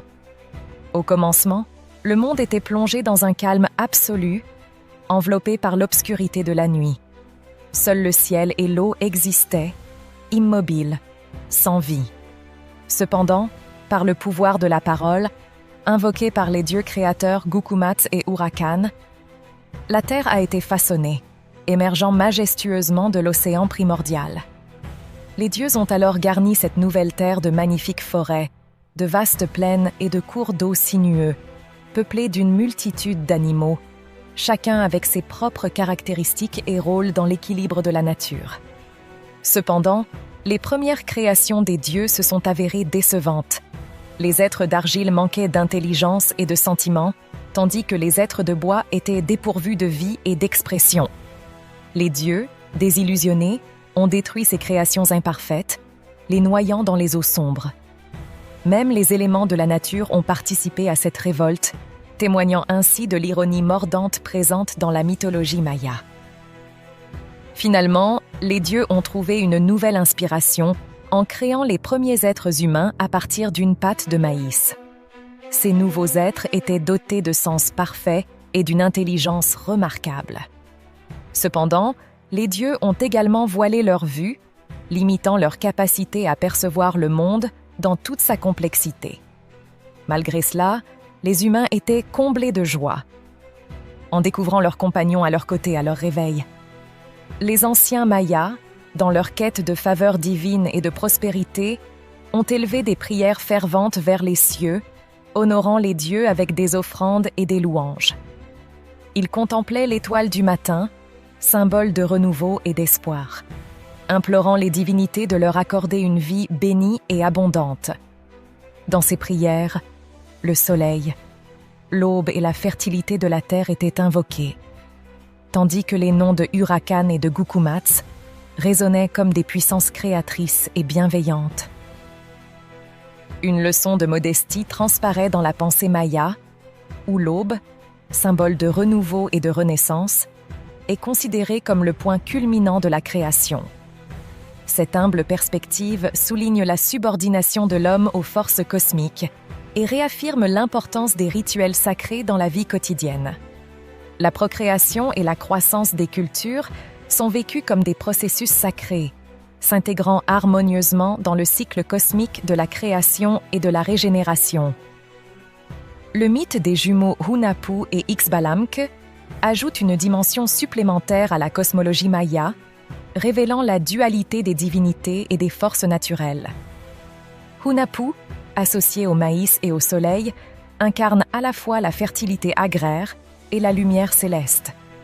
Les cérémonies dédiées à ces divinités se déroulent à des moments spécifiques, reflétant les rythmes saisonniers et symbolisant l'interaction entre l'homme et le cosmos. Le Popol Vuh, véritable trésor de la culture maya, offre une exploration fascinante des mythes et de l'histoire de ce peuple ancien, allant des origines cosmiques à la période historique. À travers ces récits, il dépeint un tableau complet et nuancé de la vie, des personnages, des traditions et des coutumes qui ont façonné la civilisation maya. Les données mythiques contenues dans le Popol Vuh dévoilent les croyances profondes des Mayas sur la création du monde et de l'humanité. Du chaos primordial à l'émergence de la vie, en passant par les différents actes de création et les cataclysmes successifs, le récit mythique offre une perspective unique sur la vision du monde des anciens Mayas. À travers ces mythes, on découvre également les divinités vénérées, les rituels religieux et les cosmologies complexes qui ont guidé la vie spirituelle de ce peuple. En parallèle, le Popol Vuh offre également un aperçu précieux de l'histoire des Mayas, en relatant les événements historiques, les personnages et les transformations socioculturelles qui ont marqué leur parcours. Des fondateurs légendaires des cités, aux guerres entre cités-États, en passant par les alliances et les échanges commerciaux, le récit historique du Popol Vuh offre une perspective dynamique sur la société maya à travers les âges. Grâce à cette combinaison unique de mythes et d'histoires, le Popol Vuh permet de reconstruire et de comprendre le système de pensée et les valeurs qui ont guidé la civilisation maya à travers le temps. Il offre une fenêtre précieuse sur une culture riche et complexe, permettant aux chercheurs et aux passionnés de plonger dans l'univers fascinant des anciens Mayas. Calendrier, astronomie et jeux de pelote. Les prêtres mayas détenaient une connaissance remarquablement avancée dans des domaines tels que l'astronomie, les mathématiques et la chronologie, qui étaient étroitement liés à leurs pratiques religieuses et culturelles. Leur calendrier, absolument unique en son genre, était d'une précision étonnante et révèle une sophistication intellectuelle remarquable pour l'époque. Le calendrier maya, bien que basé sur une conception de la Terre plate et du cosmos, démontrait une précision remarquable dans le calcul du temps et des phénomènes célestes. utilisant un système numérique vigésimal, base 20, plutôt que décimal comme le nôtre aujourd'hui. Les prêtres mayas étaient capables de mener des calculs complexes et d'anticiper des événements astronomiques avec une grande précision. Un aspect particulièrement saisissant de leur système numérique était l'utilisation du zéro, symbolisé par un coquillage. Cette innovation leur permettait de développer une numération positionnelle et d'effectuer des calculs avancés bien avant que cette notion ne soit adoptée en Europe. Les prêtres mayas étaient également capables de prédire avec précision des phénomènes tels que les éclipses et de suivre les mouvements de planètes comme Vénus. Leur calendrier était si précis qu'il rivalisait, selon certains, avec le calendrier grégorien en termes d'exactitude. En outre, les astronomes mayas étaient nés capables d'évaluer l'année vénusienne avec une précision étonnante, ce qui témoigne de leur compréhension avancée des cycles célestes. Leur capacité à réaliser de telles prouesses sans l'aide d'appareils optiques ou de mesures de temps standardisées comme l'heure ou la minute est tout simplement remarquable et témoigne de leur extraordinaire expertise dans le domaine de l'astronomie et de la mathématique. La conception maya du temps était profondément liée à leur vision du cosmos et à la rotation des dieux qui régissaient le monde. Selon leurs croyances, chaque jour était dirigé par un dieu différent, alternant entre le dieu du jour et celui de la nuit. Ces dieux étaient perçus comme des entités vivantes, portant le poids du temps derrière eux comme une sangle sur le front, symbolisant ainsi le flux constant du temps. Les Mayas utilisaient 2 calendriers principaux pour réguler leurs activités quotidiennes, religieuses et agricoles. Le premier, le calendrier sacré Tzolk'in, était utilisé pour la divination et comptait 260 jours répartis en 13 mois de 20 jours. Le second, le calendrier solaire et agricole Ab, comprenait 360 jours répartis en 18 mois de 20 jours, avec une période additionnelle de 5 jours maléfiques à la fin, appelée Wayeb. L'intersection de ces 2 calendriers se produisait une fois tous les 52 ans, créant un cycle important dans la vie maya. Malgré l'absence d'outils sophistiqués, tels que les sabliers ou les instruments de mesure modernes, les Mayas étaient capables d'atteindre une connaissance astronomique et astrologique remarquablement précise. Leurs observations étaient basées sur le suivi visuel des astres, les calculs de triangulation et la mesure des ombres. Ils ont remarqué les variations dans les positions du Soleil et des étoiles tout au long de l'année, ainsi que les changements dans la durée de la lumière du jour. Ces observations leur ont permis de déterminer les solstices et d'autres événements astronomiques cruciaux, fournissant ainsi une base solide pour leur calendrier et leurs activités agricoles. Le jeu de pelote occupait une place centrale dans la vie des Mayas, tant sur le plan religieux que social. Ce jeu était bien plus qu'un simple divertissement. Il était étroitement lié aux préoccupations astronomiques et divinatoires de cette civilisation fascinante. Le terrain de jeu lui-même était conçu de manière à représenter le cosmos, avec sa forme en H allongée symbolisant l'univers. Les équipes qui s'affrontaient représentaient respectivement l'ombre et la lumière, chaque joueur étant associé à une divinité spécifique.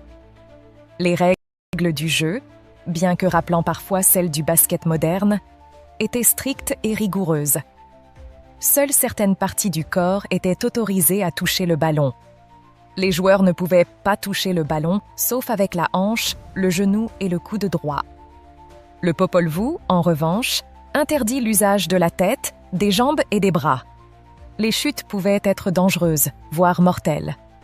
Le symbolisme du jeu de pelote était profondément enraciné dans la cosmologie maya. La balle en caoutchouc, lourde et dure, représentait le soleil, et le passage de cette balle à travers des anneaux fixés dans les murs du terrain symbolisait des aspects célestes et telluriques. La victoire dans ce jeu était associée à des privilèges cosmiques, mais aussi à des enjeux terrestres, avec des paris entre les spectateurs qui pouvaient être très profanes, allant jusqu'à parier des bijoux, des biens, voire des maisons. Le volador, un autre jeu rituel profondément enraciné dans la culture des peuples mésoaméricains, est un spectacle à la fois impressionnant et symbolique. Pratiqué depuis des temps immémoriaux, il a survécu jusqu'à nos jours dans certaines régions du Mexique et d'Amérique centrale, préservant ainsi un lien vivant avec les anciennes traditions. L'élément central dans cette cérémonie est un mât de 30 mètres de haut, érigé au centre d'une grande place. Sur cette plateforme, 5 hommes se rassemblent, dont l'un joue de la flûte ou du tambour, tandis que les 4 autres, représentant des oiseaux, sont attachés à des cordes fixées autour de leurs chevilles. Lorsque le musicien entame sa mélodie, les 4 hommes oiseaux se lancent dans le vide, se laissant descendre lentement autour du mât, la tête en bas, alors que les cordes se déroulent progressivement. Ce spectacle fascinant n'est pas seulement une démonstration d'adresse physique, mais aussi une représentation métaphorique profonde. Les 13 tours effectués par les 4 acteurs représentent un total de 52 tours, équivalent au nombre d'années dans un siècle mexicain. Cette durée symbolique évoque les cycles temporels et cosmiques, renforçant le lien entre l'homme et l'univers. De plus, la cérémonie du Volador est associée à une signification spirituelle. Elle est considérée comme la descente sur terre des âmes des guerriers tombés au combat, qui se transforment ainsi en étoiles dans le ciel. Cette interprétation donne à cette pratique un caractère sacré et témoigne de la connexion profonde entre les humains et le cosmos dans la vision du monde des peuples mésoaméricains. Architecture. L'architecture des anciens Mayas est véritablement remarquable, non seulement pour sa grandeur et sa beauté, mais aussi pour son ingéniosité dans la construction. Les architectes mayas ont créé des milliers de structures qui captivent par leur harmonie, leur simplicité et leur ambition. Une caractéristique notable de l'architecture maya est l'utilisation de fondations solides, de plateformes et de terrasses, qui servent de base à leurs édifices. Ces structures se développaient souvent pour former les impressionnantes pyramides, certaines atteignant jusqu'à 70 mètres de hauteur à des sites comme Tikal. Cependant, il est important de noter que l'architecture maya était plus décorative que fonctionnelle. Les bâtiments manquaient généralement d'espace intérieur, vaste, en raison de l'absence de connaissances sur des techniques architecturales avancées, telles que l'utilisation de l'arc, de la voûte en plein cintre ou de la coupole, jusqu'à l'introduction de la colonne par le peuple Itza. Bien que l'intérieur des structures puisse parfois faire défaut d'imagination, les Mayas excellaient dans la présentation extérieure de leurs bâtiments.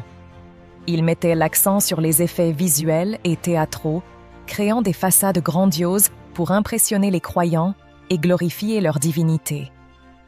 Les escaliers raides des pyramides ajoutaient à l'aspect théâtral de l'architecture, renforçant le caractère sacré du culte. Un exemple remarquable de l'ingéniosité architecturale maya est le palais des gouverneurs à Uxmal, avec une façade qui dépasse 100 mètres de longueur. Cette façade a été magnifiquement décorée, avec plus de 20 000 carreaux de pierre sculptés avec soin, illustrant le souci du détail et le talent artistique des bâtisseurs mayas. La sculpture maya se distingue par son importance dans 2 domaines principaux. Tout d'abord, elle s'exprime de manière indépendante, tant dans les petites œuvres que dans les formats monumentaux, et elle complète également l'architecture en contribuant à l'ornementation des façades.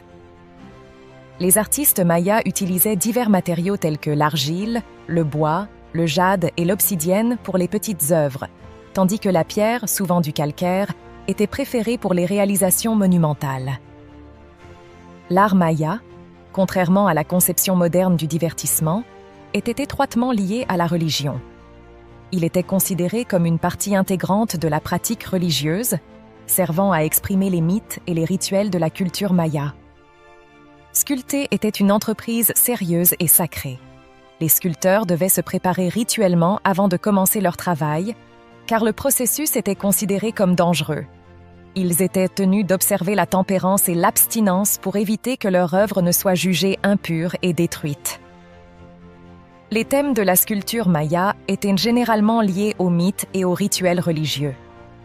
En effet, la sculpture était le principal moyen d'expression de la pensée religieuse des Mayas.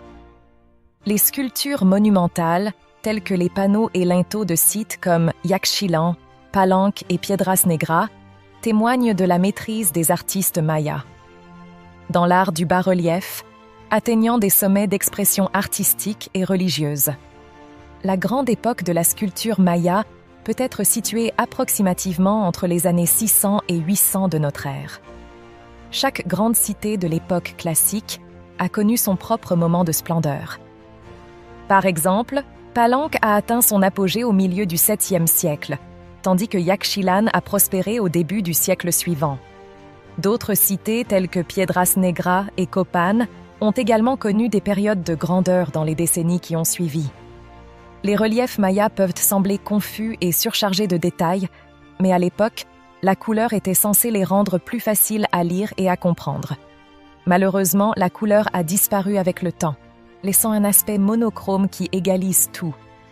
Les Mayas avaient une aversion pour le vide et remplissaient souvent les surfaces de leurs sculptures avec une abondance d'effets décoratifs, des hiéroglyphes aux motifs de plumes, en passant par les symboles et les ornements cérémoniels. L'art des Mayas ne se limitait pas seulement au relief. Leur talent pour la sculpture s'étendait aussi à la création de stucs, comme en témoignent les œuvres de Palenque et de Comalco. Les têtes rassemblées dans la crypte du temple des inscriptions à Palenque sont considérées comme des chefs-d'œuvre de l'art universel. Palenque, située à environ 160 km à l'est de Villahermosa, était cachée sous une végétation luxuriante. La ville était habitée dès le IVe siècle, mais fut abandonnée au IXe siècle, devenant ainsi envahie par la jungle et la forêt vierge équatoriale au moment de l'arrivée des Espagnols. Le site abrite des trésors architecturaux, notamment le temple des inscriptions, orné de magnifiques panneaux sculptés comportant 620 glyphes énigmatiques. Le complexe de Bonampak. La découverte des fresques à Bonampak par le cinéaste Gilles Illy, avec l'aide de quelques Indiens Lacandon et de Carlos Frey, est une histoire fascinante qui a permis de révéler un cycle narratif unique datant de l'an 800.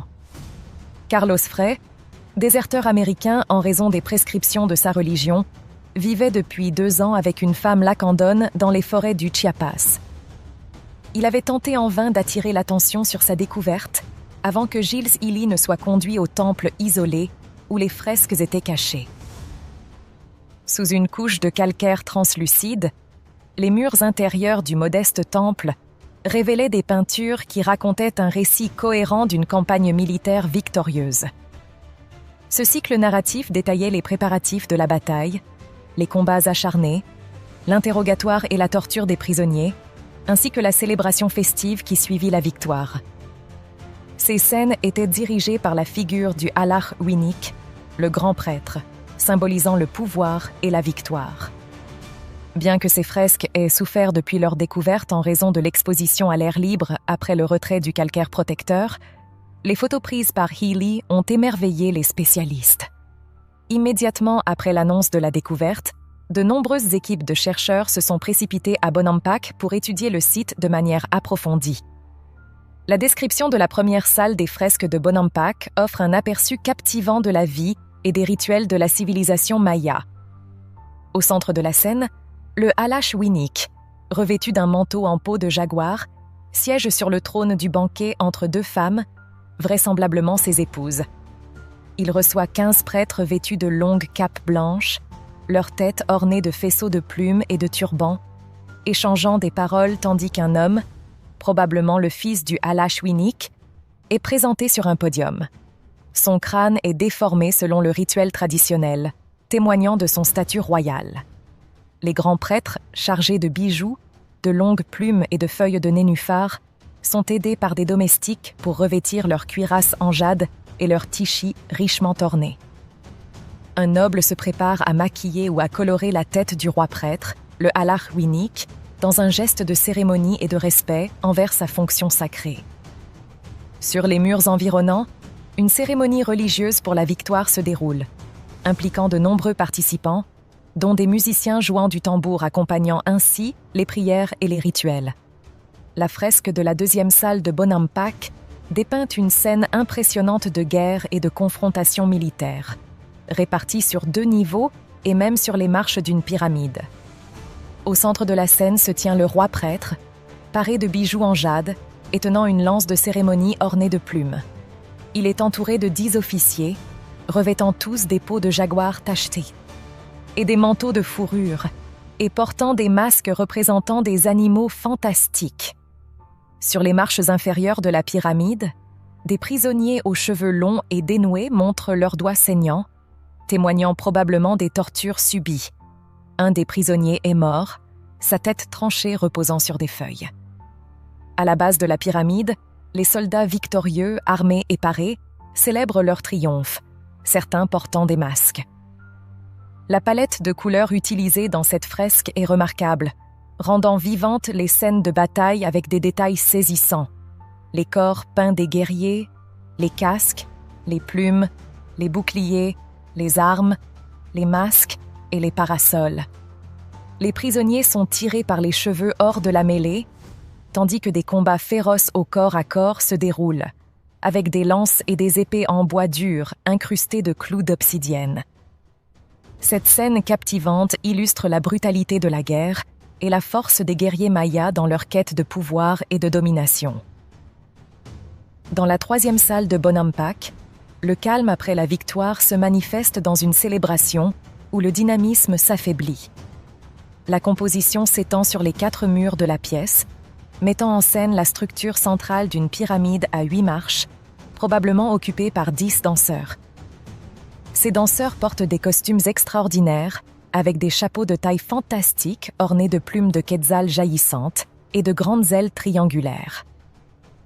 Au centre de cette scène, les danseurs étonnants captivent l'attention, tandis que quelques prêtres officiants se mêlent à la foule, vêtus simplement d'une bande autour des hanches.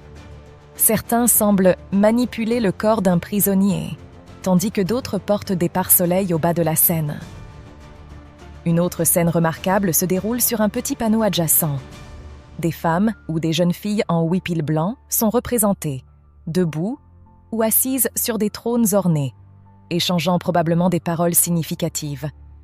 Un homme agenouillé semble servir cette assemblée de nobles, tandis qu'un serviteur agenouillé offre des épines au roi prêtre assis sur le trône, vêtu de blanc.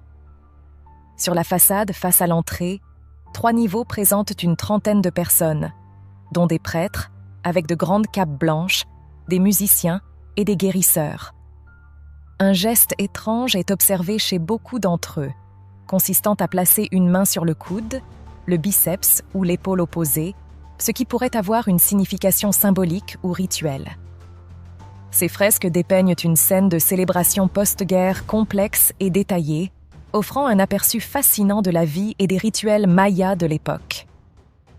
L'effondrement de la civilisation maya. La disparition de la civilisation maya reste l'un des grands mystères de l'histoire précolombienne.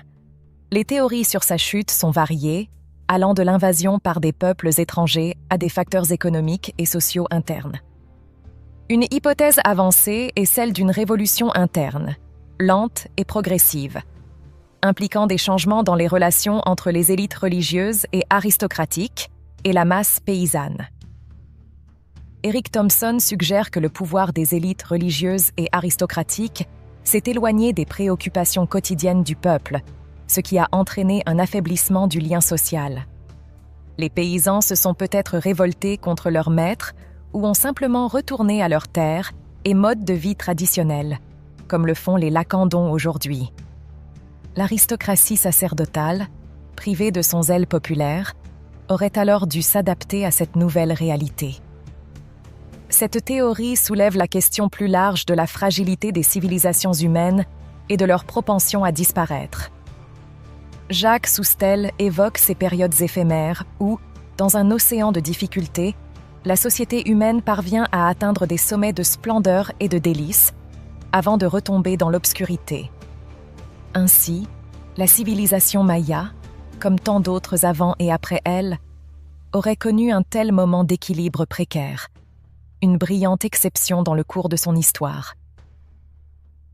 Cette perspective invite à réfléchir sur la nature cyclique de l'histoire humaine et sur la manière dont même les grandes civilisations peuvent finalement s'éteindre, laissant derrière elles des ruines mystérieuses et des questions sans réponse.